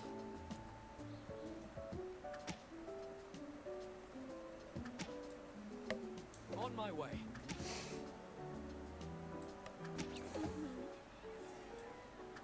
I'll be there.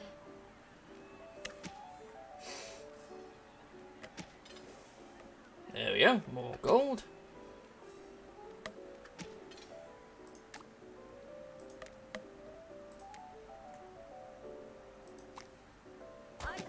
Woohoo!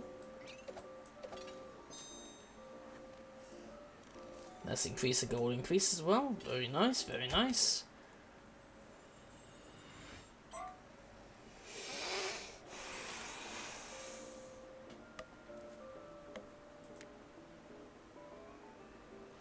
Evocator mining. That would be useful for her, but I mean, I don't even use her for battles. I just mostly use Pip and that.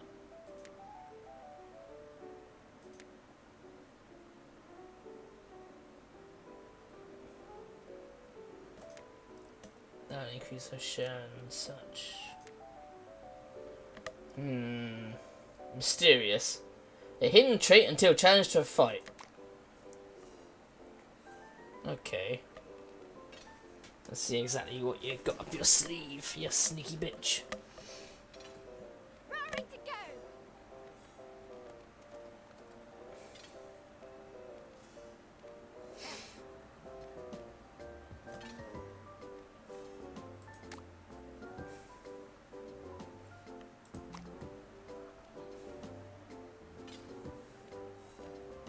I mean, Pip always lasts ages, isn't there? Ready for action. You can count on me. Well, what is his trait then? Or does he just have no trait?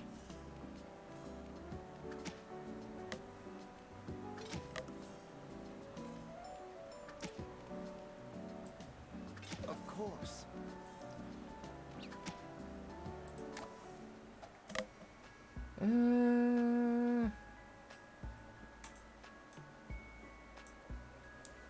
Would you rather butler battle, which is always hilarious.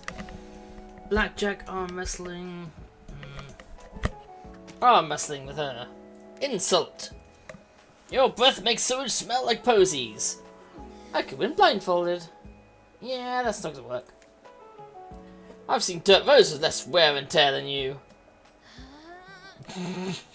Wow, that's quite the insult. Your family was a whore. But enjoy the time we spent together. I've seen dirt roads with less wear and tear. I told her back. You think you can stand a chance? A hex on you. Got her! Ooh, now it's time for a date. Tequila Strange, date 2. Boss, I believe Tequila Strange has come calling once more. At least that's what I assume this box of mouse bones she sent to you is mean. Ah yes, here she is now. Have fun, you two. Hey boss, forgive my intrusion. I'm sure you're quite busy bathing in money and going to parties as we all, but... Well, as I mentioned before, I feel a strange sort of connection with you. I was wondering if you'd like to accompany me to a haunted cottage in the woods. I'll be a mistake. You had me at haunted. I hope you had a cottage in the woods. We'd best get going and make it there before the moon's apex. These carriages waiting just the front, the back. The back seat is separated from the front by a thick black curtain. Inside the carriage is festooned with various occult sigils and charms. Intricately tied tangles of bones hang from the hooks on the ceiling. The cab smells of sage and black licorice. When Vicky's chauffeur closes the door behind you, you notice that the windows have all been painted black as well. The only light comes from a red-tinged lantern hanging from the ceiling. I'm told my carriage can feel somewhat stifling. If it is, I apologize. I don't much care for people. I hate them, rather. Hate them, really. I'd rather not have strangers oogling me as I drive past. You, though, you are different somehow. Perhaps you are not a person? You got me. I'm a sexy vampire. That explains so much. Oh, wait, you're joking, aren't you? Oh, well. It taps the seat in front of you and the car... taps back in the seat in front of you and the car takes off. Coach bounces on the cobblestones. A small wooden dog bounces against one velvet wall hung by a silver chain. Why this cottage in particular? I suppose you would be curious about that. The truth is, the cottage belongs to my grandfather. When I was a child, we used to come from time to time. He was always rather distant. I hardly spoke to him, but I read his books. He had an eccentric collection. It's how I learned much of what I know about the occult. What did you learn? I learned about ghosts, not just from the books, but, well, I believe the house is a conduit to the other world. When I was young, I saw things there. But when I described them to my mother, she had me institutionalized. Since then, I've been rather more private about my experiences. Somehow, though, with you I feel I can be a bit more forthcoming. With that, Vicky lapses into silence, seemingly lost in thought. Cap shudders as you make the transition from city streets to country road. Something rattles inside an ornate silver box on the floor.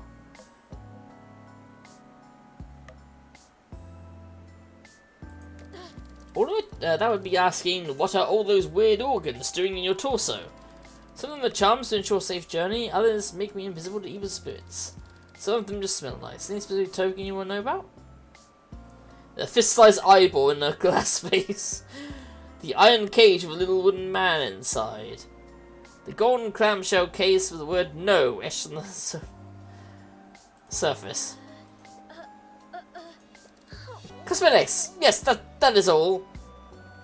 Your sleepy gaze drifts away from yours and she sits in silence waiting. There are slow attempts to ascend the hill. Several perfect obsidian spheres roll towards your feet. Let's sit in silence. What a lovely idea. Talking is exhausting. I don't imagine I'd find a human as agreeable to be around as a cat. Yet, here you are. As agreeable as a cat. Well, I think I should take that as a compliment, surely. After a long descent jar, the carriage finally shudders to a halt. Driver opens your door to reveal the cottage. Well, not really a cottage, so much as a rickety cabin, or a... what's the word? Murder hut? Isn't it charming? Wait till you see the inside. Inside is decorated in a style you can only describe as Bohemian Satanist. There are at least a dozen pentagrams, a bookshelf full of books that probably aren't bound with human flesh, and a lot of decorative bones.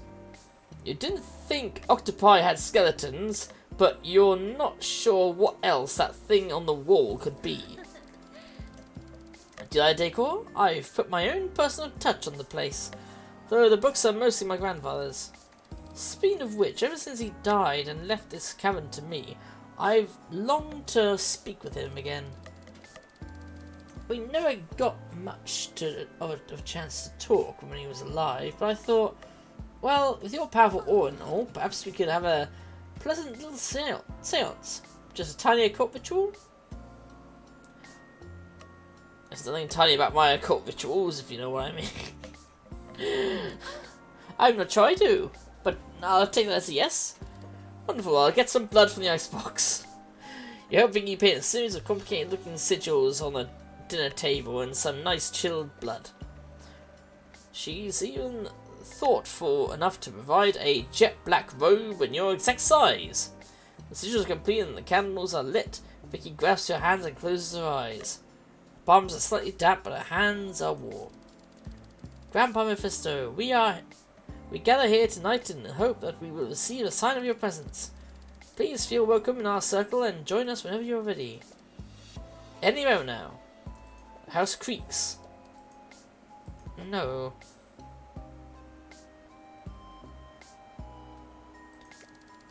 You're right, you just need to focus. Just focus. 3 hours later, Vicky releases your hands looking discouraged. Perhaps we can try again during the next lunar eclipse, when the spirits are feeling more communicative. For now, it's probably best to be call it a night. Together, things Vicky goes to the door, opens it, appears outside, and calmly closes it and turns to you. There are 12 wolves outside. Vicky looks outside again. 13. There are 13 wolves. A very auspicious number, but still probably lethal. Should probably remain here tonight. Is that alright? It's better than alright. Take me to your creepy bedroom. I thought 11 wolves before, was 2 more. That's fine with me. I'll take the couch and you can have the bed. That's what I thought of you, but this cabin has 2 bedrooms. You can have the one where I keep all the spiders. They're so cute. No, God, no. Well, I suppose we best get to bed. Thank you and a lovely evening. Sleep tight, kisses. Good night. You crawl into bed and fall fast asleep. You dream of standing with Vicky in a fountain of blood, totally nude. Your Sunday school instructor is there for some reason, but you don't mind. You'll wake refreshed and rejuvenated and ride back to the city with Vicky in amiable silence. Lolita style, okay.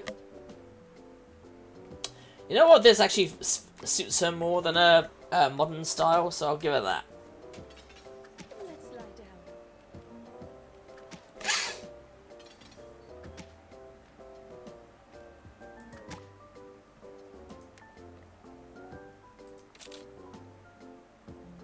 12 more gold.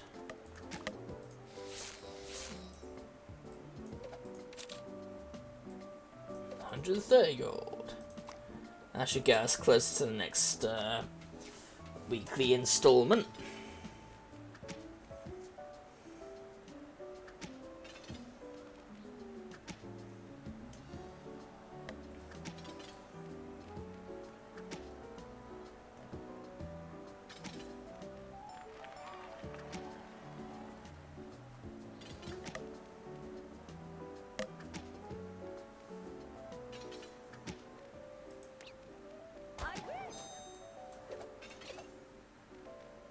There we go. Ah, another 88 gold. That should give us, should buy some time. That'll increase her market share, that'll increase her market share.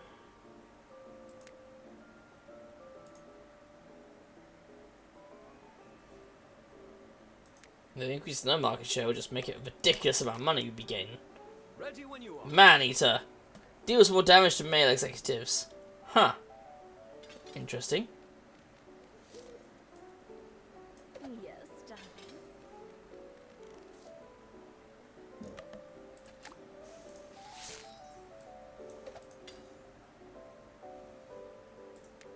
No pips at the top. Ah, we nearly got to 6. Put me back in. Getting lots of gold now. I'm done for now. On the job. If you insist.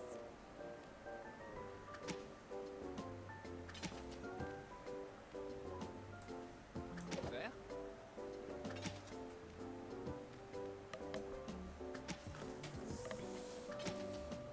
Oh, it's my pleasure. Yeah, have them both work together, build that up.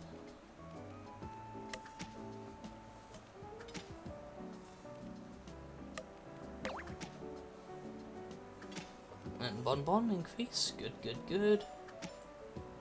You got it.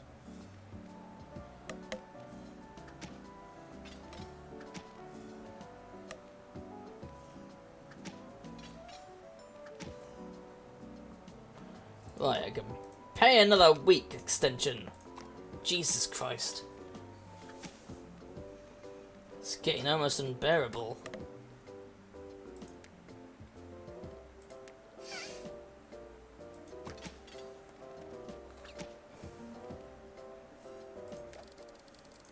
Well, the workers are rallying against the decision to cancel the company picnic. If we increase the workers' hours, they wouldn't have much to complain. No. Perhaps we can make up for it by giving the employee of the month a company carriage lease. Let them eat cake, but not my cake. Someone else's cake. Go find cake. No, that one.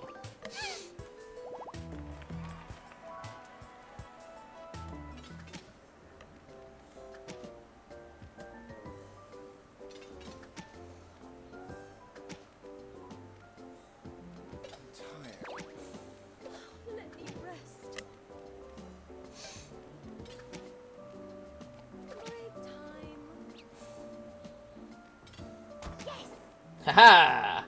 Good one, Pip.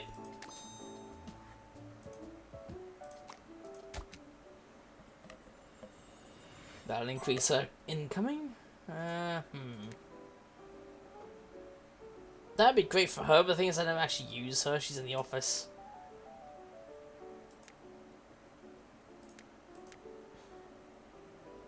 I never use him for combat, so...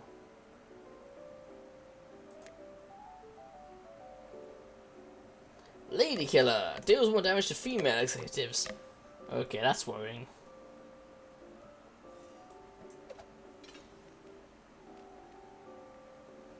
I need to break.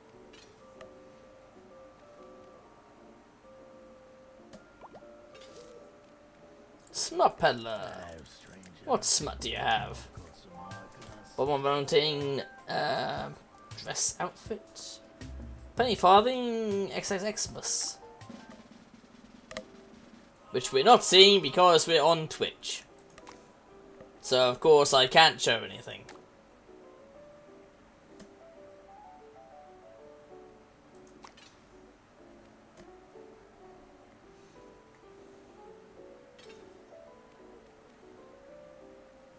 Ready for action. Break time. Now send him in Ready and and waiting. send her for the money.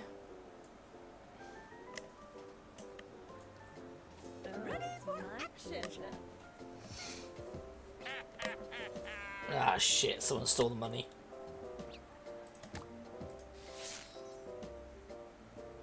Ooh. I mean, I could use it on thingy, but it'd be a bit better for waste, so I bet use it on her.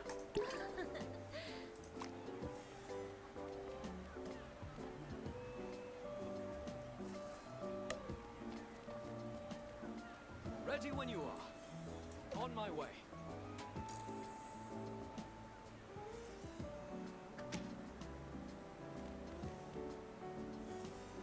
He needs to improve his mustache. Right on time. You can count on me.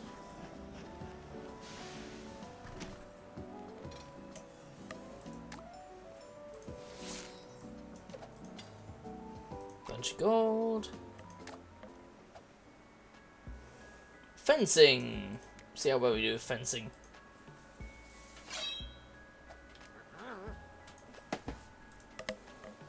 Right, flunge, lunge, evade. Flunge, lunge, evade. Got her. Right, fake out, dodge, taunt, swipe. Fake out, dodge, taunt, swipe. This is where it gets really extra difficult. Right, yell, rip, double fist, evade, block. Double fist, evade, block.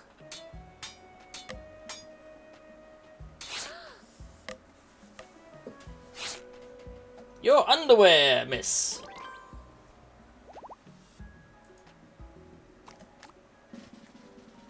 And underwear's your new outfit.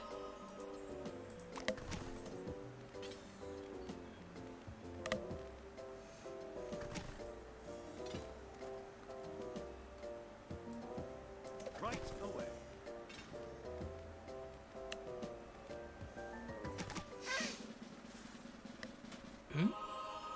Oh, God, of course I've not buffed him up, so of course it's the first time he's gotten up to 100 on that.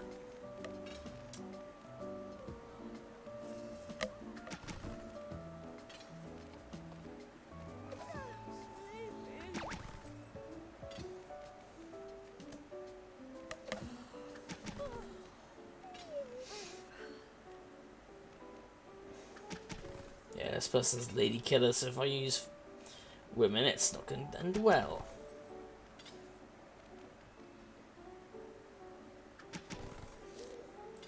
My mustache is very good, so. Understood. I need to break.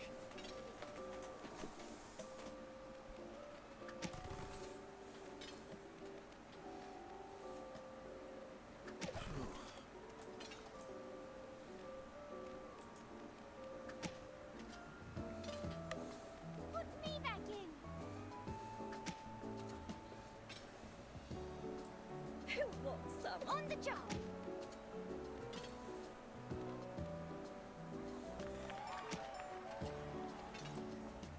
But of course. No more.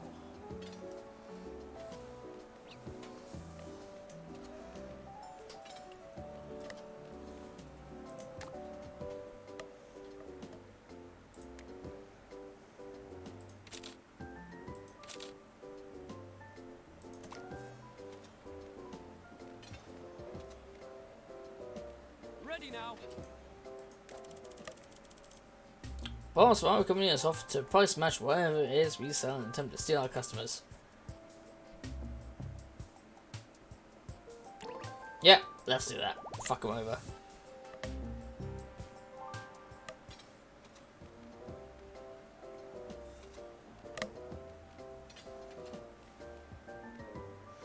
Where to next?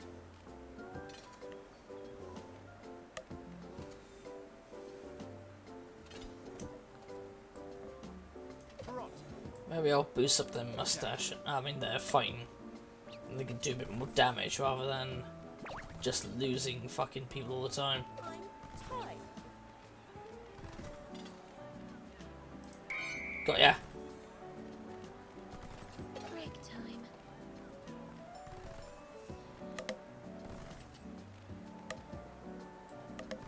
I'm on it.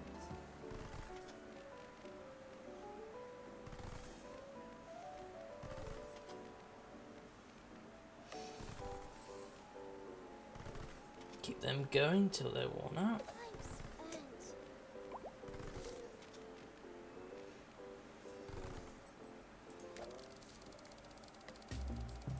Fuck it.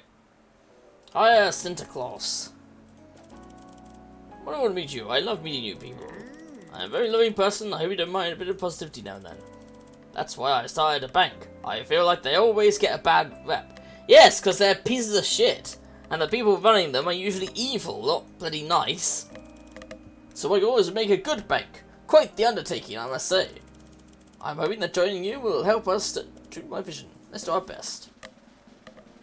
Full house. Jolly good day. You have 12 executives in one company. Golden Horse asset now obtainable.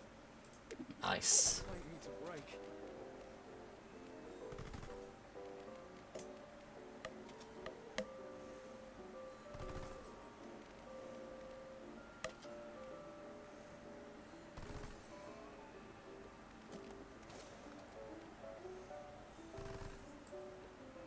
I'll do it.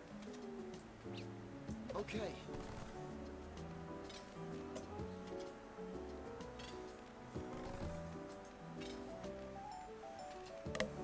Be cash in so many days, or else.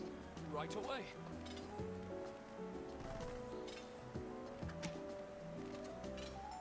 Put me back in.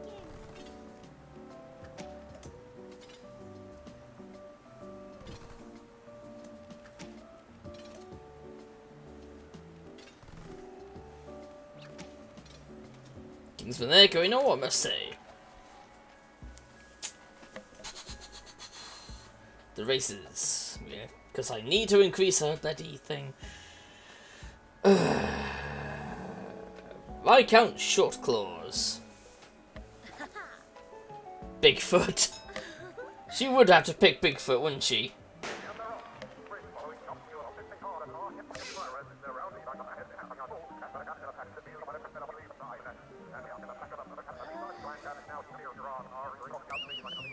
That's it, keep going.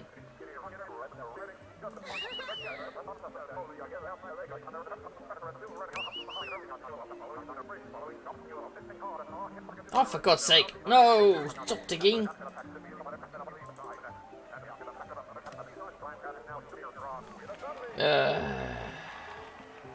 I swear this is mostly just completely RNG. There must be some sort of thing to it, maybe. Woohoo! Well done, you beat me. Nicely done.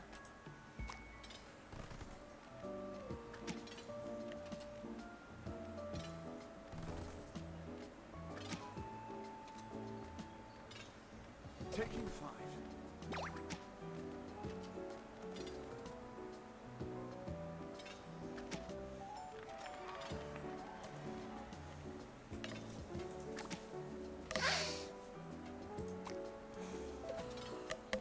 I'm in tip-top shape.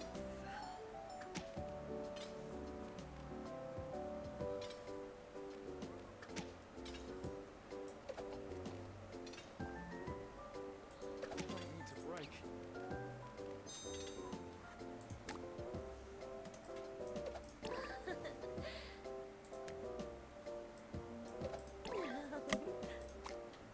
I should be useful on her, damn it.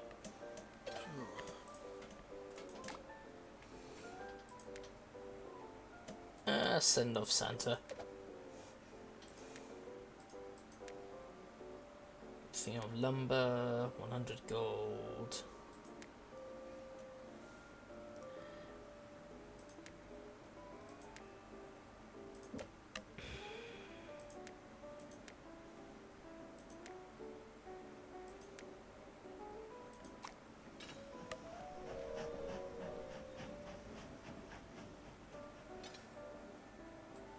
Absolutely. Okay.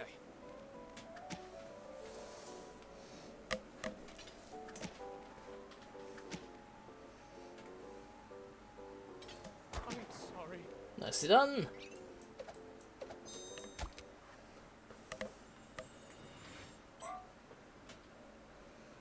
I mostly use her for doing that, so I won't bother with that. No, I mean, by the time I actually use her, I've probably used up things.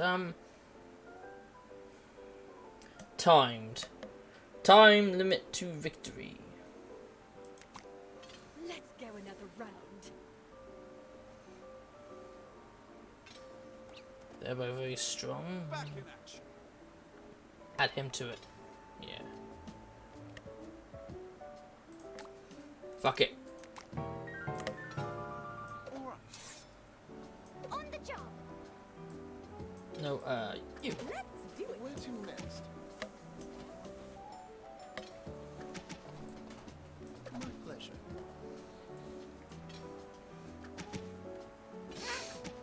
I'm ready now.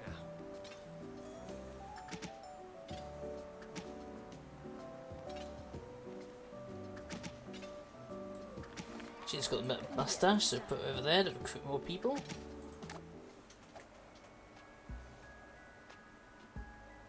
Ooh, blackjack. Alright, let's see. 15. Hold.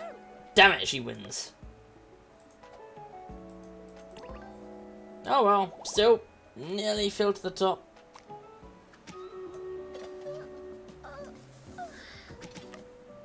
So close to the top.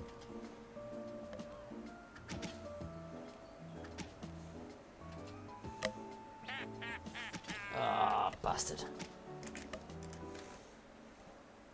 Actually, the way that thing laughs makes me think of Bioshock. Yeah, Bioshock. Because in like whenever you talk to that shop, it goes, "Savings at the circus of value." So it kind of sounds a little bit like that. Yeah, that's my own fault for not paying attention to the bloody thieving though. Stop, stop, stop, stop, stop, stop, stop, stop, stop.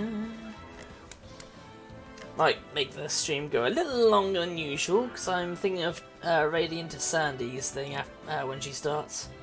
But I'm not sure when she starts. Plus, I need to build up the hours for the for Twitch to consider, which I don't know why they're considering it for me. There's far better streamers out there. But they are considering it for me to alter my payment thing, like a slight increase.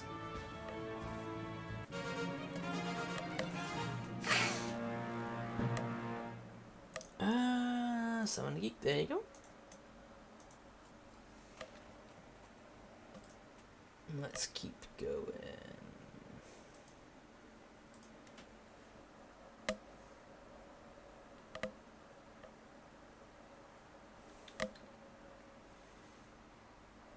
I can't play any war beasts, so I could just stick this here for fun.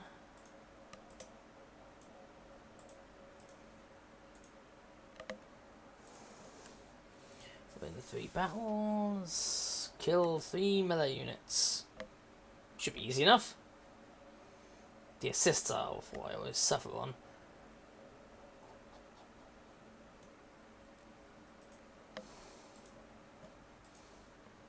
There you go, more War Beast scrolls.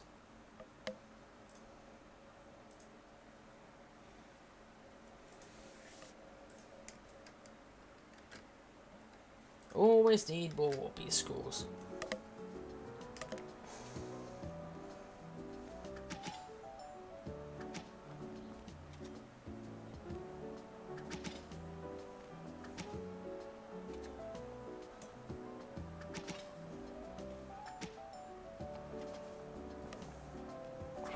Haha! Got ya! Double the effects of thingy and morale, okay. Pop! You're out of the way. Feel the presence standing right behind you. Turn around slowly with an increasingly horrified look in your face. Greetings! Oh, God. Just be careful approaching me from behind, I might have killed you. I'm sure I can take whatever you can throw at me. I've been standing on the sidelines for a long while. I thought it high time that I take a more active role. I've conferred with your butler. I am fully aware of the event that transpired in your last run-in with Cassius. So then you know why Cassius antagonized us. Yes, but here's the thing. I'm not so sure Cassius is telling me the whole story. Do you think he's mistaken? He may be misleading us, but I'm not certain even even he knows the whole truth.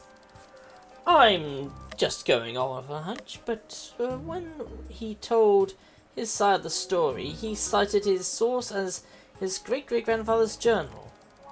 But what about the other side of the story? If we could see your great-great-grandmother's account of the events, it might change things.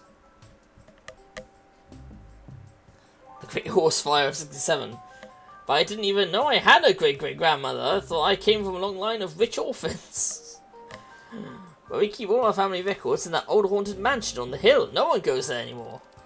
Indeed, as I ventured into your hereditary haunted mansion to search for any records myself. Turns out, it's a popular ghost hunting location. But it's been entirely burglarized of any valuables, including all of your family records.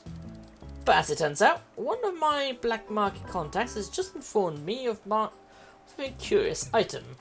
Long lost journal of a great explorer, your ancestor. Great-great-Gammy Gertrude's journal?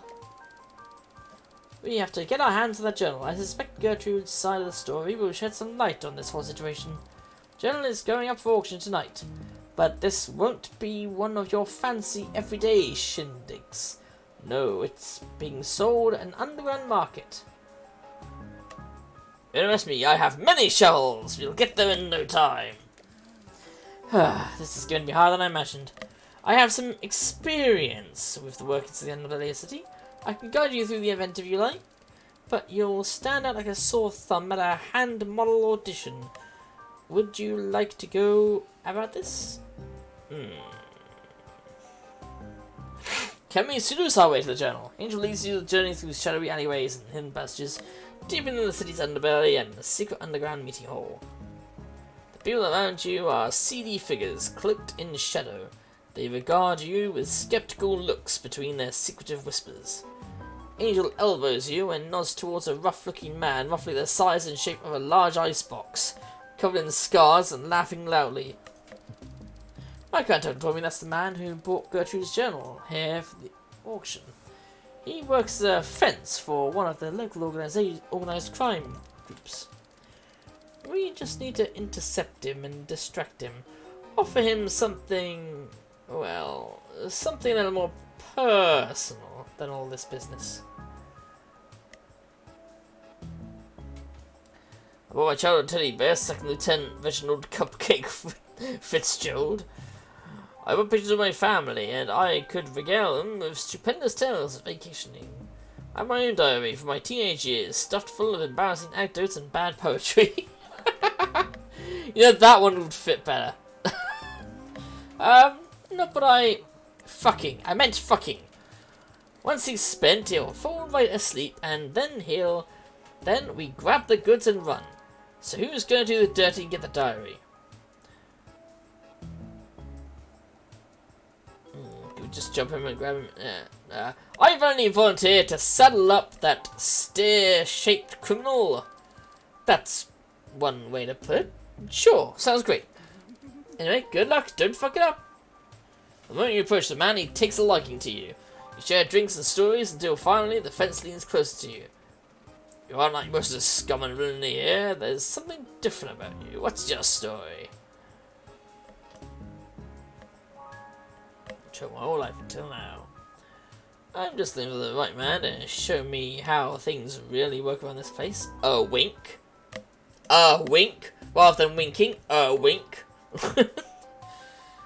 Just here to get you another drink, and then another, and lots more. No, I was born under a bad moon, baby. No, nothing but trouble all my life, till now. Oh, I'm plenty of trouble. Maybe we ought to get into some together.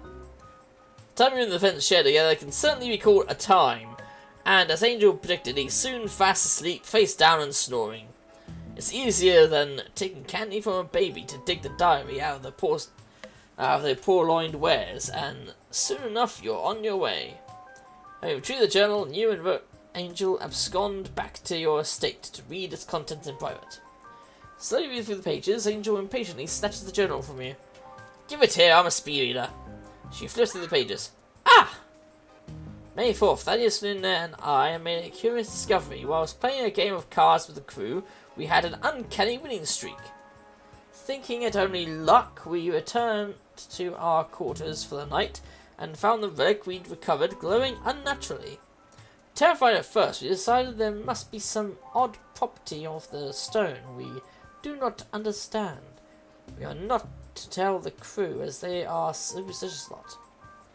If it happened again, we've only been at the sea 2 days, and the crew have already lost all their spare coin to Thaddeus and I.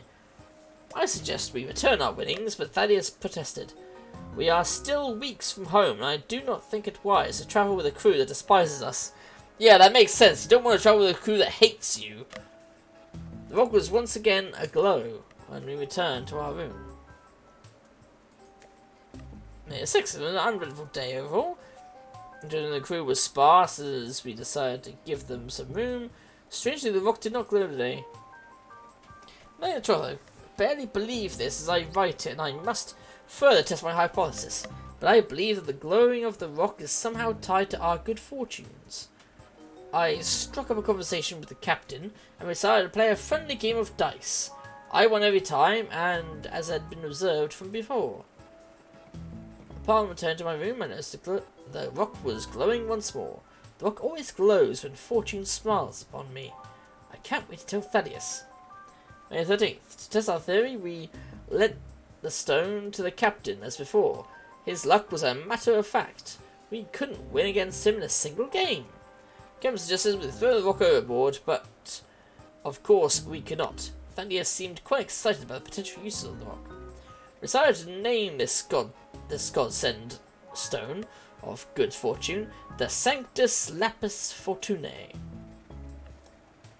May 18th. Dear God, the crew, they turned against us. Apparently Thaddeus has been sneaking out at night to further test the stone's powers. It appears that while wielding the stone, he can influence the actions of the crew. They claim their actions are not their own, and it terrifies them. It seems the stone does not grant us luck, but we've unwittingly been using it to bend the will of those around us to act in our favour.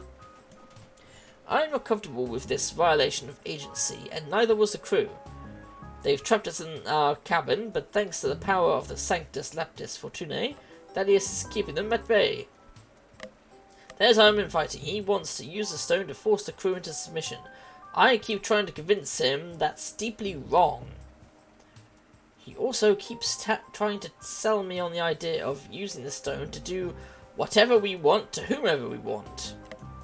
I can understand the temptation for that. I fear the power of the Sanctus Laptis Fortunae has revealed a dark side of Thaddeus. Well, I mean, his name is Billionaire. What the fuck did you expect? I no longer recognize the man I once loved. Thankfully, he has not yet thought to use a stone on me, but I feel that it's only a matter of time. Wait a second, we've left him. Oh, what have I done?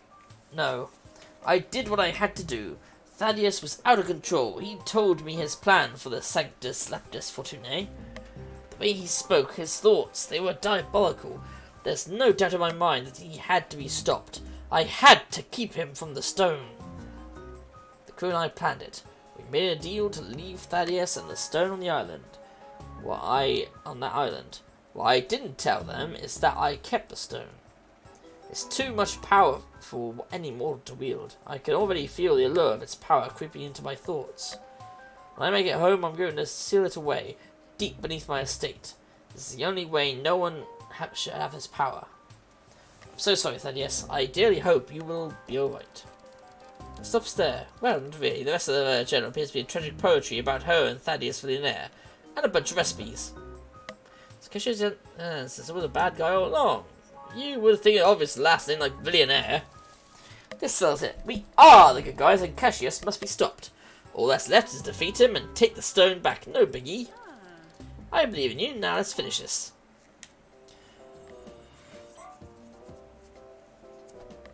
This is it, the final district. Let us give it our all and utterly defeat Cassius. That sounds good to me. Cassius is over here. But it's not rubber he has, it's bloody... Oh, never mind. Maybe rubber will be unlocked from that.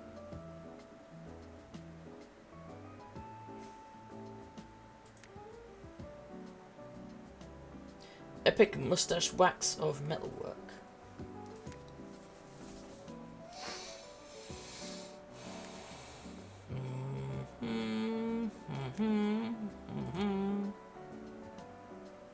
Epic boxing gloves of construction.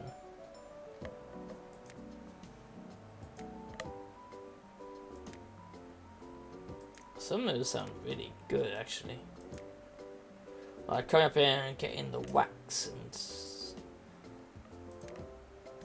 Ernie's handsome news, and he doesn't seem to have any specialities. So I think I'm going to beat the shit out of him.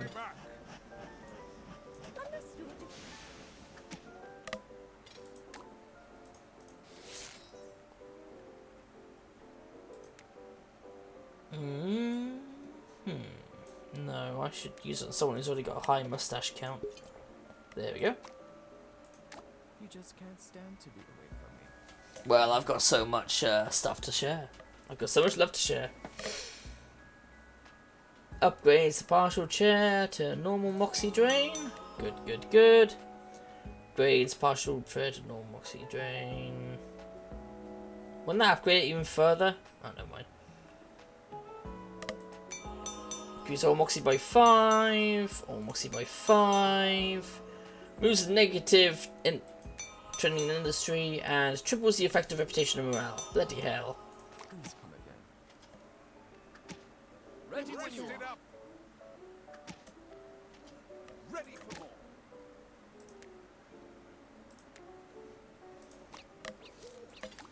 In 6 days, I need 800 gold before that happens. Business opportunities have reset. Okay.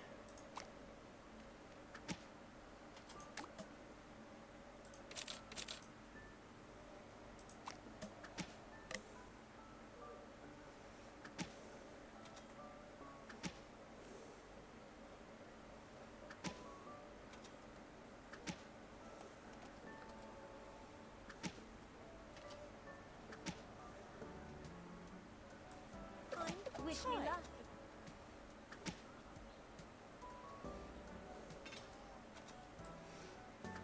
On my 240. way.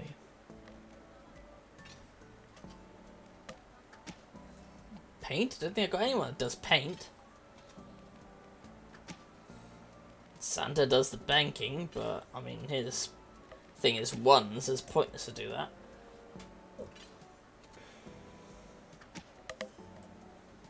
Certainly.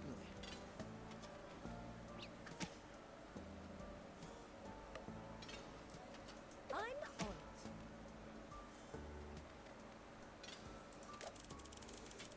Boss Circus provider and exhibitor of curiosities claims to have a real harpy corpse within the display.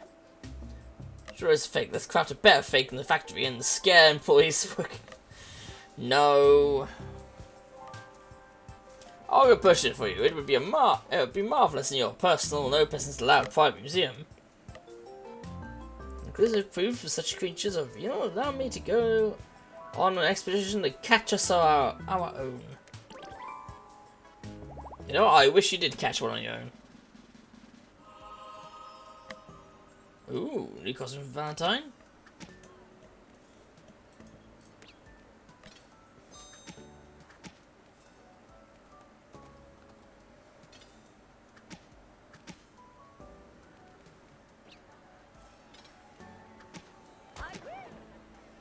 Nicely done.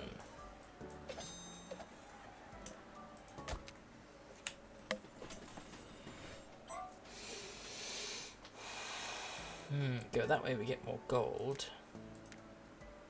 And then more gold there. Or we go that way and we get the epic mustache. And then gold and money. I think this was a better idea. Annoying. Chance to knock an executive out of the town square. Oh, you piece of shit. Now, no wonder you're annoying.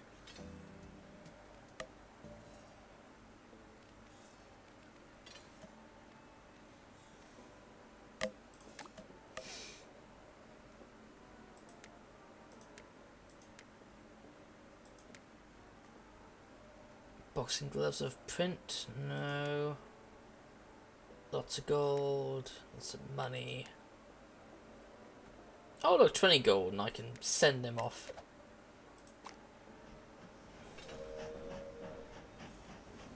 Ready for action. On the job.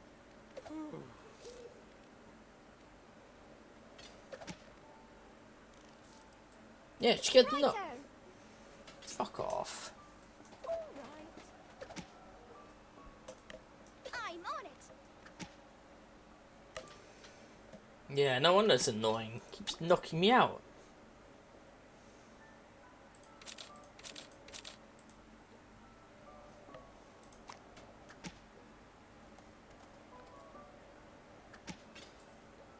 My pleasure. Might as well do something with them. He's got a crap mustache, so it's not going to be good at attracting people.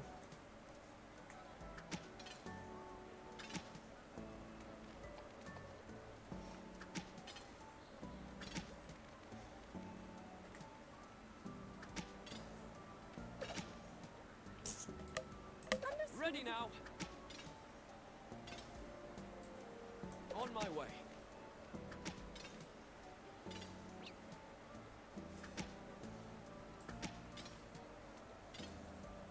Let's go.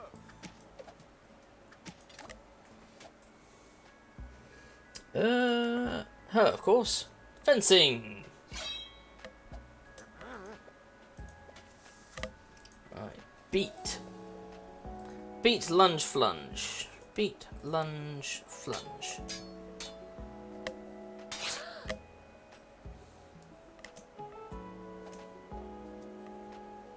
Slash. Dodge, parry, block. Slash. Dodge. Parry, block.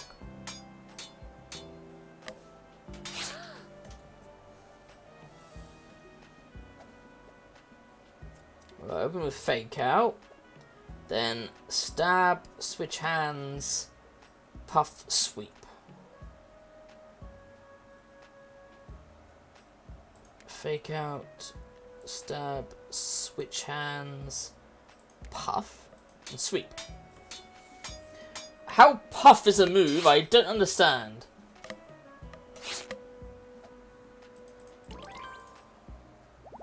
And it's filled up again, and it's another 3, and it's another date.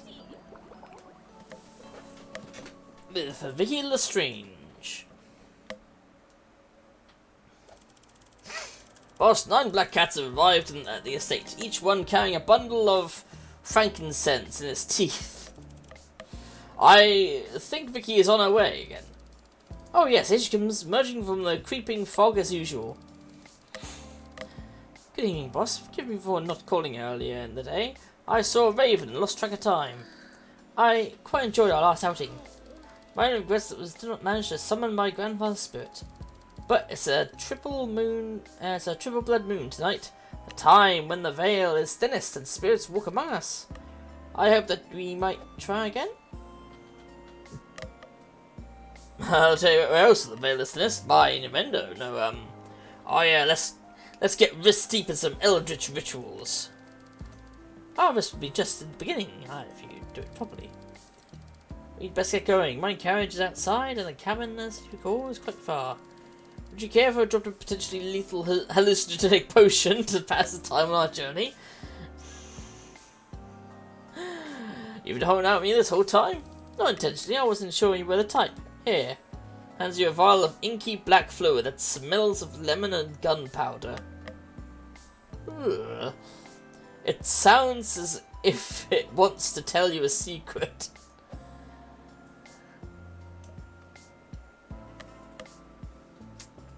Carefully sniff it. You take a smell.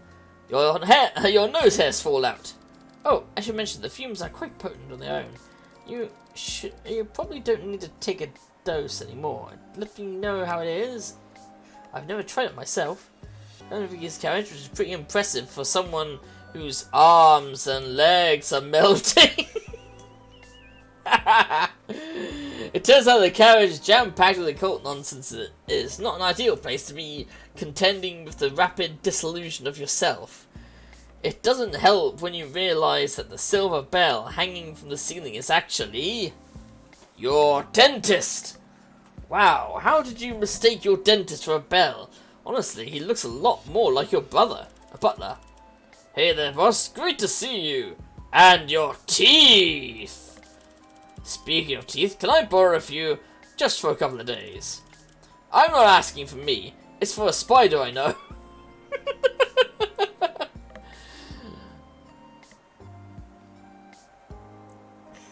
Well, you're the medical professional. Well, this is Victorian time, so a dentist is less a medical professional and more a butcher with money.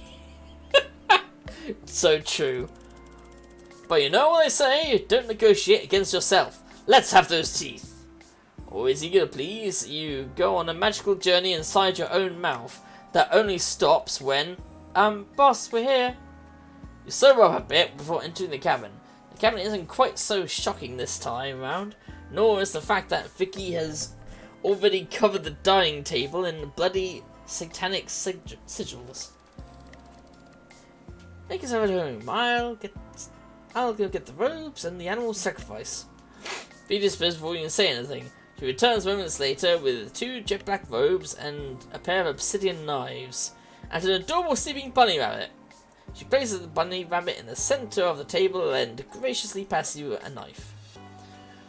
I guess if this rabbit didn't want to get sacrificed, it shouldn't have gone to sleep. Well, it went to sleep because I fed it poisonous herbs, but your point stands. Quickly, before the moon sets. You muster the courage, and sacrifice complete, you sit down across from Vicky to begin the seance. Well, who should we summon? Gave us some of your grandpa, didn't we? You're quite right. Thank you again for doing this with me. Vicky takes her hands and closes her eyes. Grandpa Mephisto, with this ritual sacrifice, we invite you to join us in our circle. Our hearts are open to you. Come to us. The room turns deathly cold. A breeze howls outside.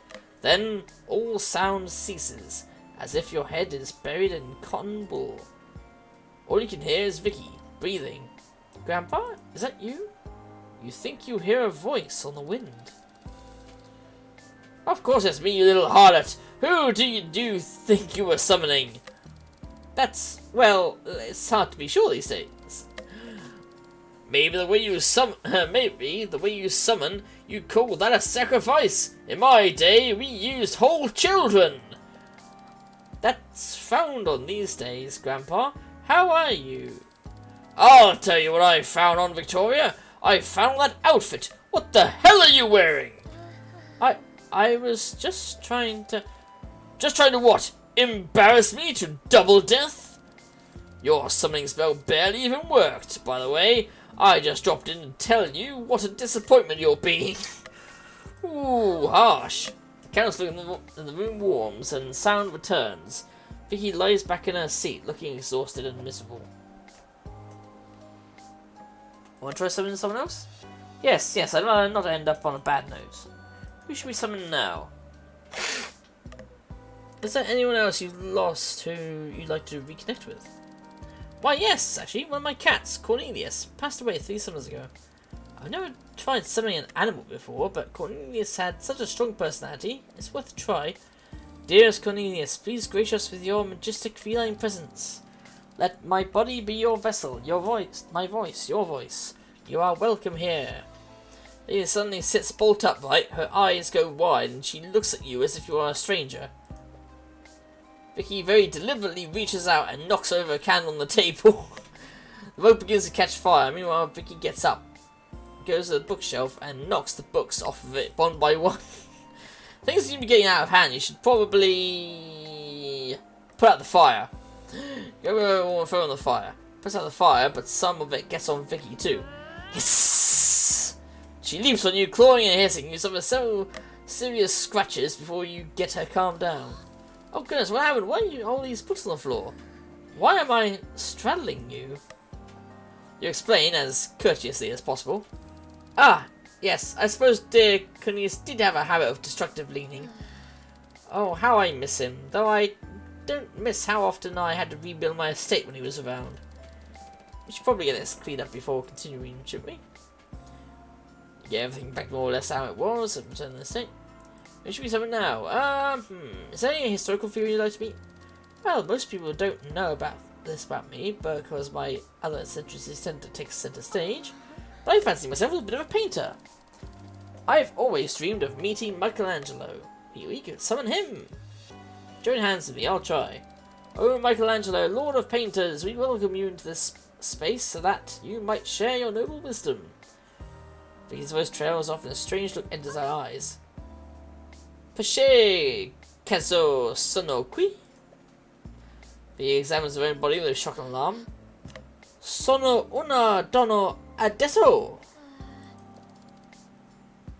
Mi chiedo come sono le mie tette.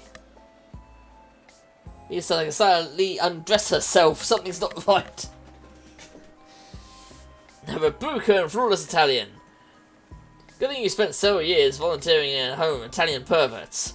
You calmly but forcibly chastise the ghost of Michelangelo for his bad behaviour. Vicky seems crestfallen. Mi dispiace. Vado via ora. With some of the blood from the ritual, she finger paints an I'm sorry card on a piece of vellum. It's the most beautiful thing you've ever seen. Then the strange look leaves her eyes and her shoulders slump. Well, that was an experience. Who should we summon now? Maybe we should call it night. You know, somberly removing her robe. I suppose you're right. Let's not push our luck. The good news is the ritual was a success. The problem is, as usual, the people are horrible. Also cats. They are horrible in an endearing way. I can't thank you enough for accompanying me on my spiritual voyage. I can count on one hand the number of people who will be willing to indulge me this far. And it's not one of my hands, it's a fingerless hand I bought from a travelling hand salesman. I was thinking that if you were interested, we might spend the night here together. Not in a carnal way, I'm only suggesting some light cuddling while discussing the dark arts in whispered tones. Oh, now that does sound adorable. Interested? Oh, hell yes. Blasphemous innuendo, my favourite. Care to accompany me to the spider room? Lead the way! Oh, marvellous, the spiders are so anxious to meet you. They are indeed. You spend the night in a warm embrace of several thousand curious spiders. As their searching legs lull you to sleep, you can't help but wonder, could it all have been real? Or was it a side effect of those drugs you took like an idiot? You drift off to sleep, questioning questions unanswered, and dreams of black cats and bunny rabbits, spiders and corkscrews. Ooh. Okay, no. That one I like.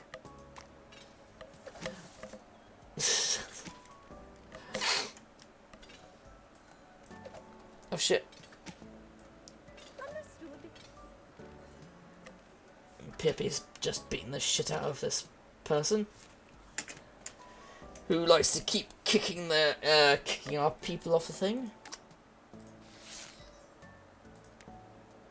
Vicky the Strange, give her that.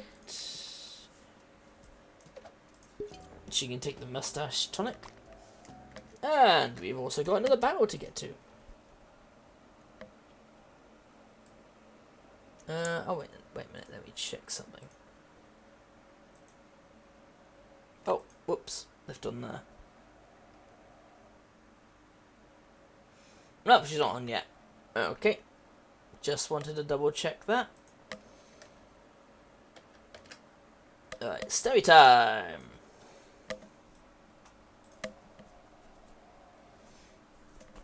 Doom, doom, doom. Stabby, stabby, stabby, stabby, stabby, stab,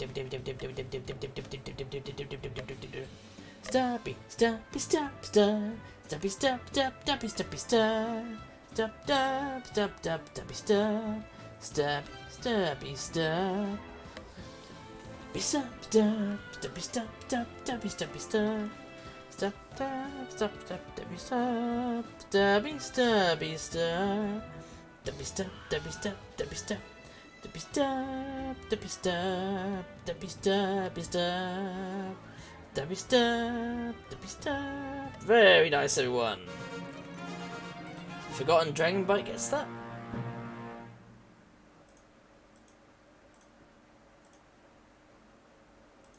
Wait, didn't I kill?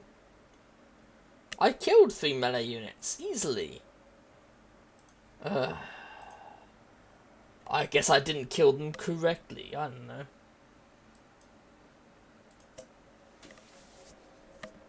I didn't kill them in the correct stance. I was meant to kill them a different way. I don't know.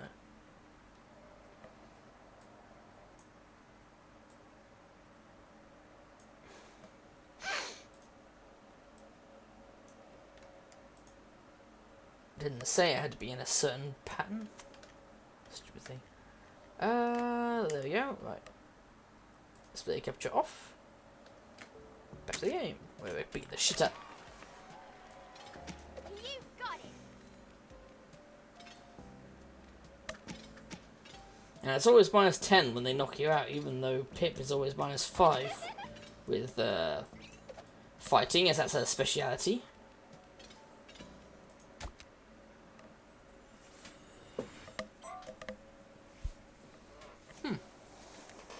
That one's also gold, but increases her market share, which we do like. Draining. Triple the moxie cost to fight in a town square. Oof. Yikes.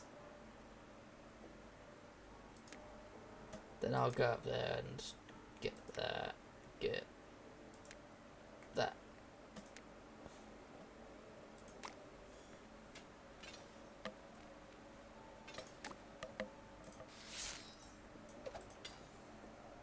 He returned. The city, dense fog.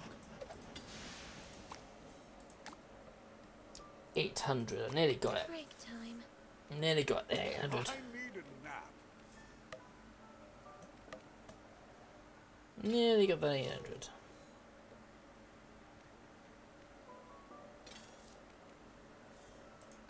Got ya. Bastard. Right.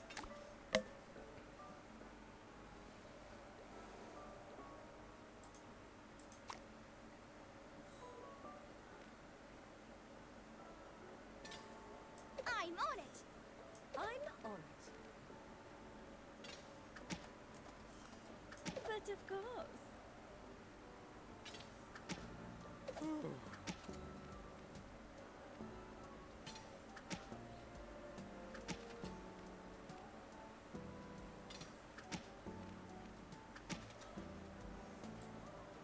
Moving.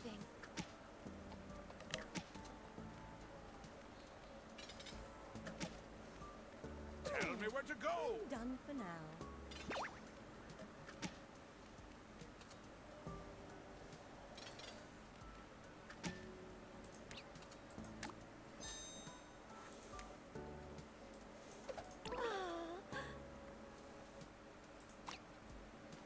And another date. Business workers are complaining that we don't provide them with proper footwear, while unnecessary responsibility to buy them shoes. Many workers are going on barefoot, which is unsafe, and also feet gross me out. I don't want to spend the gold, I want to fucking save the gold.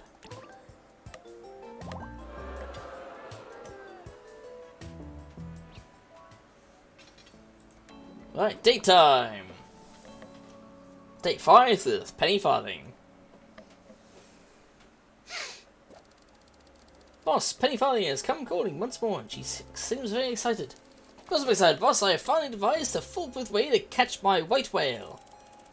Oh dear, I don't want those doomed whale hunters. Why is it always the prettiest ones? No, darling.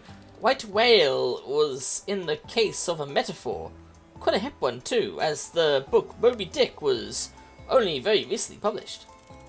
Ah, I love hip references to pop culture. Carry on. I shall. You see, my white whale is not a whale at all. It is the future. Yep, okay, that makes sense now. In pursuit of the future, I am engaged in all manner of foolishness.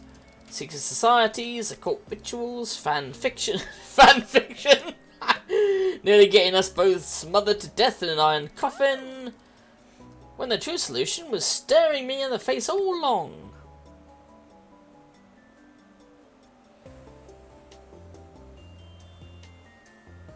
What solution?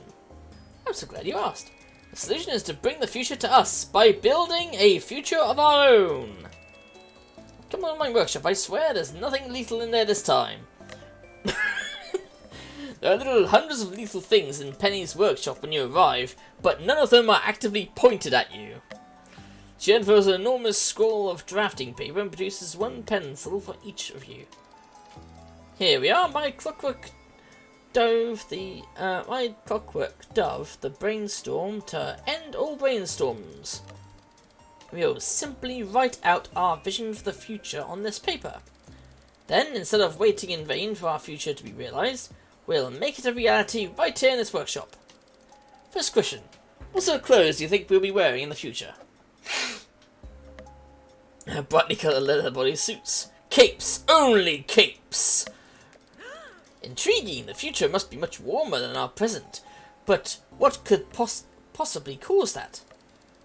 Never mind. The important thing is that we put on these fancy capes I have left over from my last sexy party. Now, what sort of people will inhabit this world? Giant robots, frog people. Most people will be dead due to the incident. Frog people. I'm overwhelmed by your imagination. Of course, frogs will be the people in the future. Unfortunately, I lack the facility to turn frogs into people just at that time. Let's just fill the workshop with regular frogs, dress them in tiny suits, and treat them like people. This is fucking nuts. And what will people do for fun in this future of ours? Put clothes on animals. Try and remember what fun was before the bad times began. Excellent, let's add some joyless campfires and unappetizing food to complete the mood. But what system of government would be appropriate in such a future? Benevolent cryptomancy? What? Robotcracy? Steam anarchy! Yes! I'm going for steam anarchy! That is the future we want! Ah, yes, the anarchy of the future!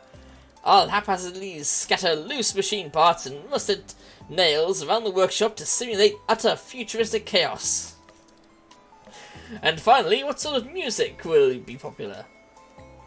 The gentle humming of the bee organ, competitive whistling, occasional screaming punctuated by explosions, and the occasional plaintive cry of a distant baby. No, the gentle humming of the bee organ. I'm so flattered that you believe my very own invention, the bee organ, is diverting enough to survive into the future times. I'll load the tubes up with bees, and we can have ourselves a little concert.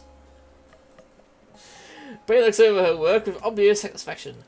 What delightful future we've built, my dear. Now to celebrate, what shall we do with this future we've created? Make love in it. I wholeheartedly agree. Now then, take off your cape. With pleasure. Soon you are as capeless as the day you were born. And a whole lot sexier. Penny clearly likes what she sees. Now, shall we find some place a little more private? A place without all these fogs everywhere? No, I want them to see. Yes, embrace me in front of God and all these folks. Fucking hell. But first, a little foreplay of the futures. You listen beneath lowered eyelids and licks her lips. Come on, baby, tell me about how it used to be before the bad times.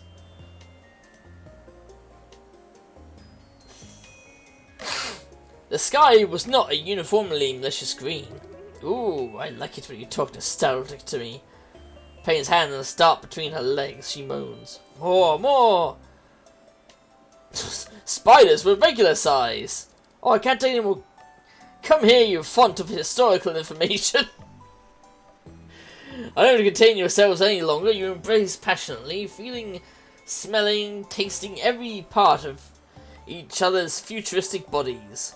The bee organ in the background swells to a feverish crescendo as your daft fingers coax wild cries from Penny's lips. Oh, you mad scientist, do me like a hard math problem. Now that's a pickup line I've not heard before. Do me like a hard math problem. Fingers Susie greedily drinking you in, wringling every millimetre of pleasure from your body. Before you know it, you really have travelled through time. It is hours later, and you lie in a contented heap on Penny's workshop floor. You receive a medal from the Anarchy for extremely good boning. My word, for the first time in my life, I actually wish I could travel back in time, so that I could experience it all over again. But I suppose we've got our entire futures ahead of us, haven't we? I'm excited to find out. As am I, my dear, as am I. We will sleep together right there on the workshop floor. Who knows what tomorrow will bring, but for today, you have found bliss. And fogs, apparently. Fucking hell. Ooh, a sexy bedtime outfit. But of course, because we're on Steam, hidden. What the hell? It actually affected her pretty bad. Jesus. I'm ready now.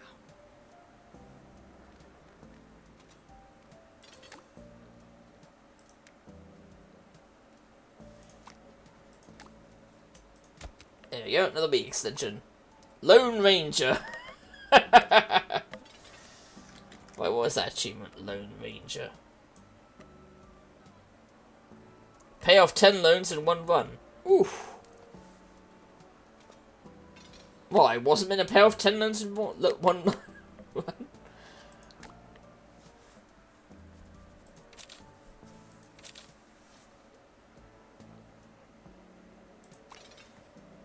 Ready for action! If you insist. Off I go.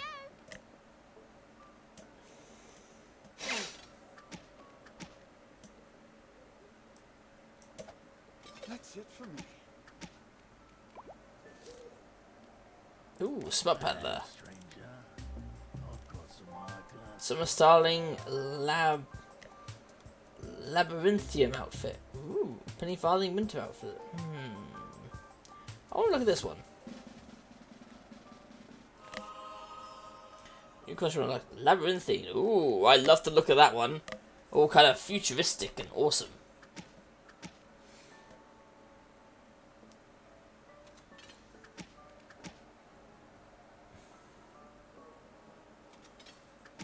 I'm tired.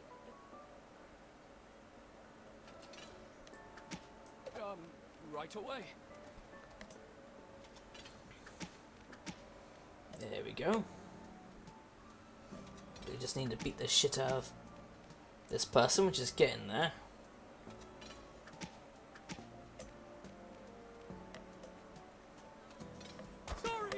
Sorry. I should apologise. We wanted to beat the shit out of him.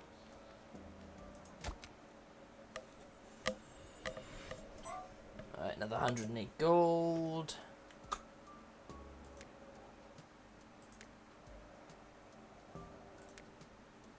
Revenge and victory! I think I'll go for this one first. Epic mustache wax of metal. Metal work. And then that to increase her. Vengeful. Damage taken over their own fisticuffs level is reflected back to the executive. Ooh. On the job. Let's do it. Who would you like to accompany you? Her. On to blackjack. Right. Hold. Must keep a positive Yes!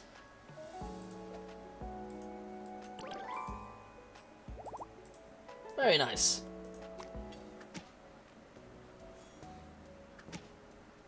Oh shit.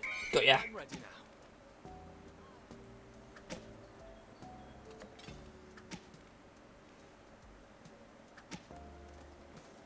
Great taste.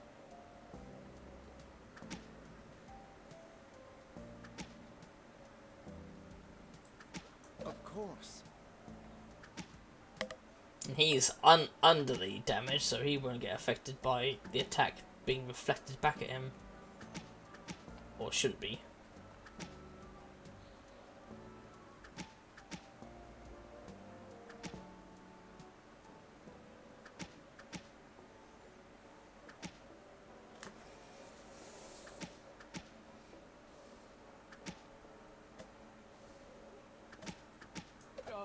Right away.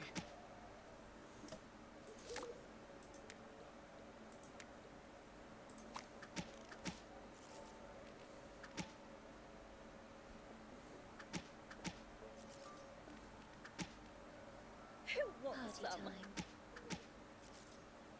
I'm tired.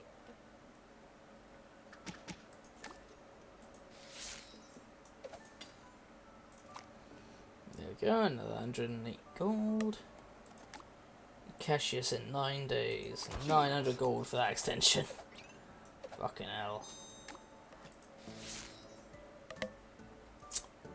Yeah, that would be specifically for her because of it being metalwork industry.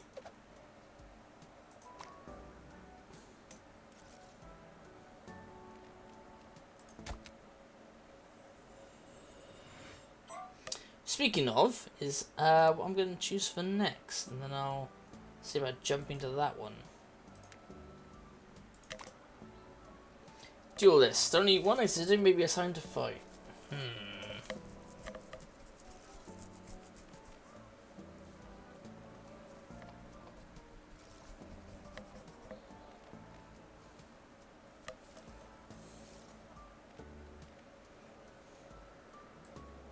you insist. Ready and waiting.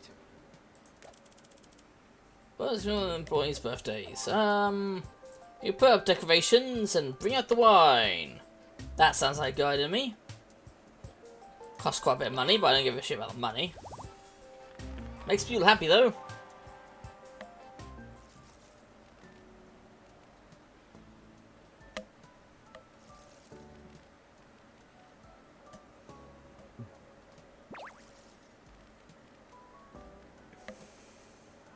Put me in.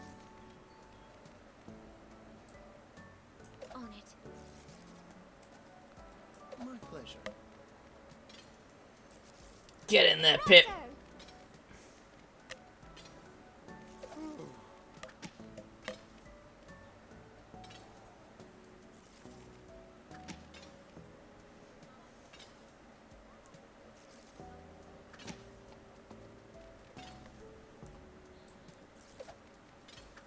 Oh yeah, I can't add it because this is a duelist. It has to be one-on-one.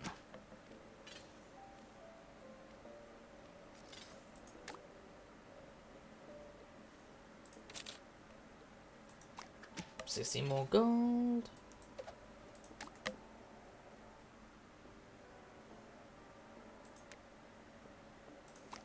I'm tired.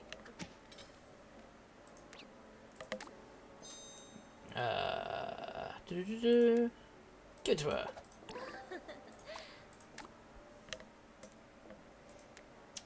Send him off. Hello, stranger. I'll let you browse my exotic goods for a small Barometer, decrease transforming traits.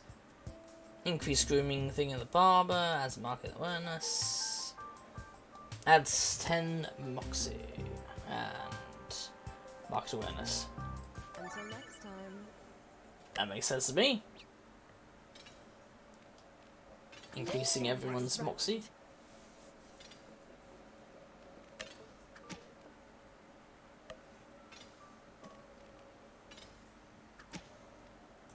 Ho ho! Ready when you are.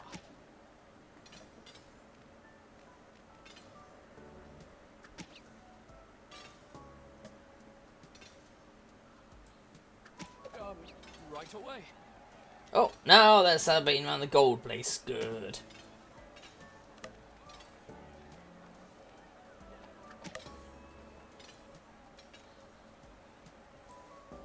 Pleasure. Ready to go.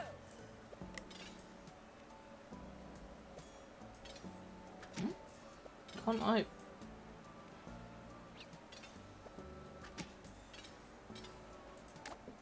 Oh yeah, I've filled up the spots. Oh shit. I'm missing. Insult. Codswell up. Shut your boombox. Flirt.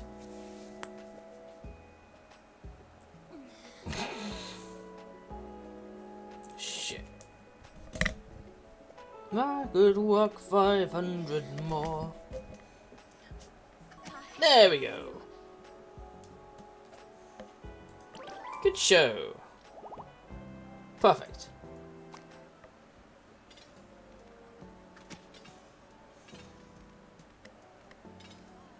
I could walk 500 miles and I would walk 500 more to be the man who walked 1,000 miles before at your door.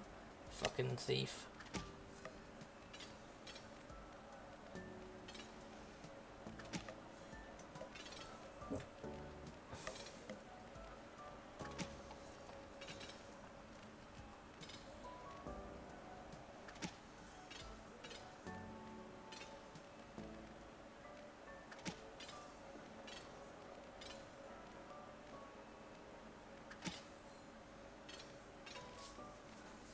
Right on time. I win! I came as soon as I heard you were thinking of me. Ooh, reduce merchant access cost. Nice. That's what I want. Remove negative trend. Until we meet again, my dear. Until we meet again. Don't know where, don't know when. Some sunny day. Yeah, I'll increase his thing. That's why I want to do that one.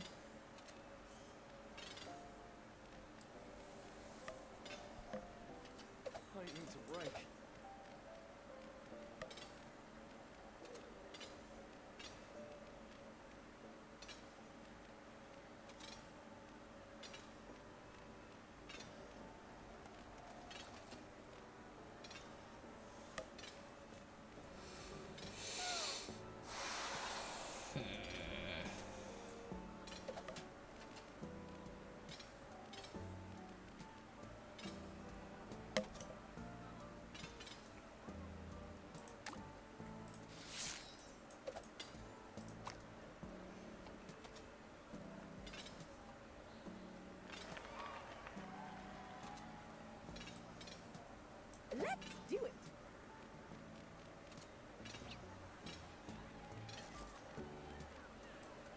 Oh, never mind, have them go there. There?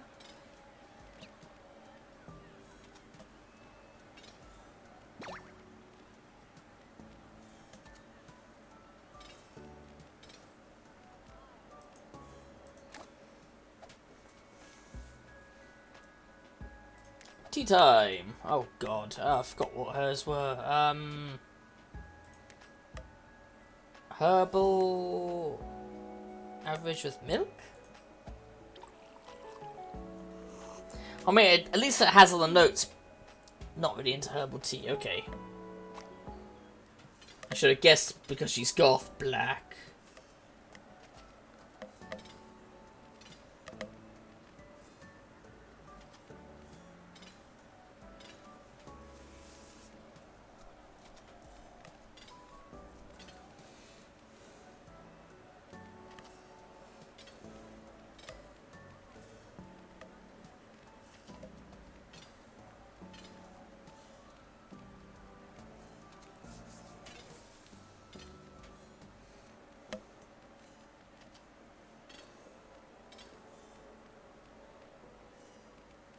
I feel refreshed.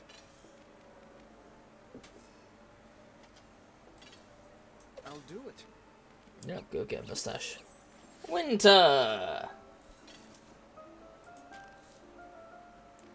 Yeah, a lot of things have refreshed. I'll be meditating. I need a nap. Aha! He's got a beard.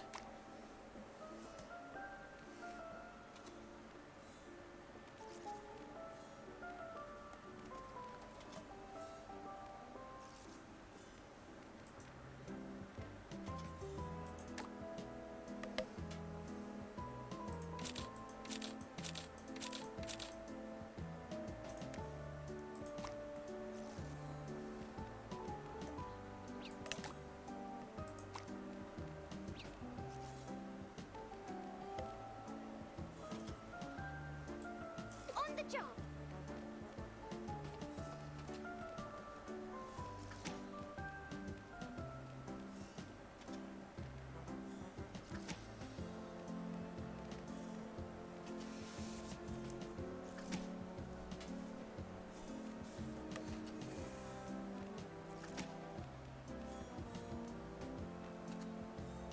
Got ya! My energies are aligned. Ah, she's available again, so... I'll do it.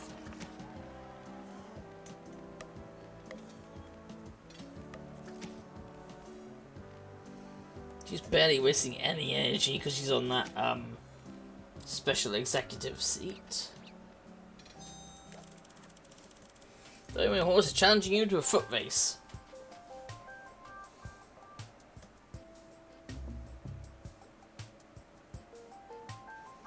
Let's make it more interesting. Race first, then wrestle.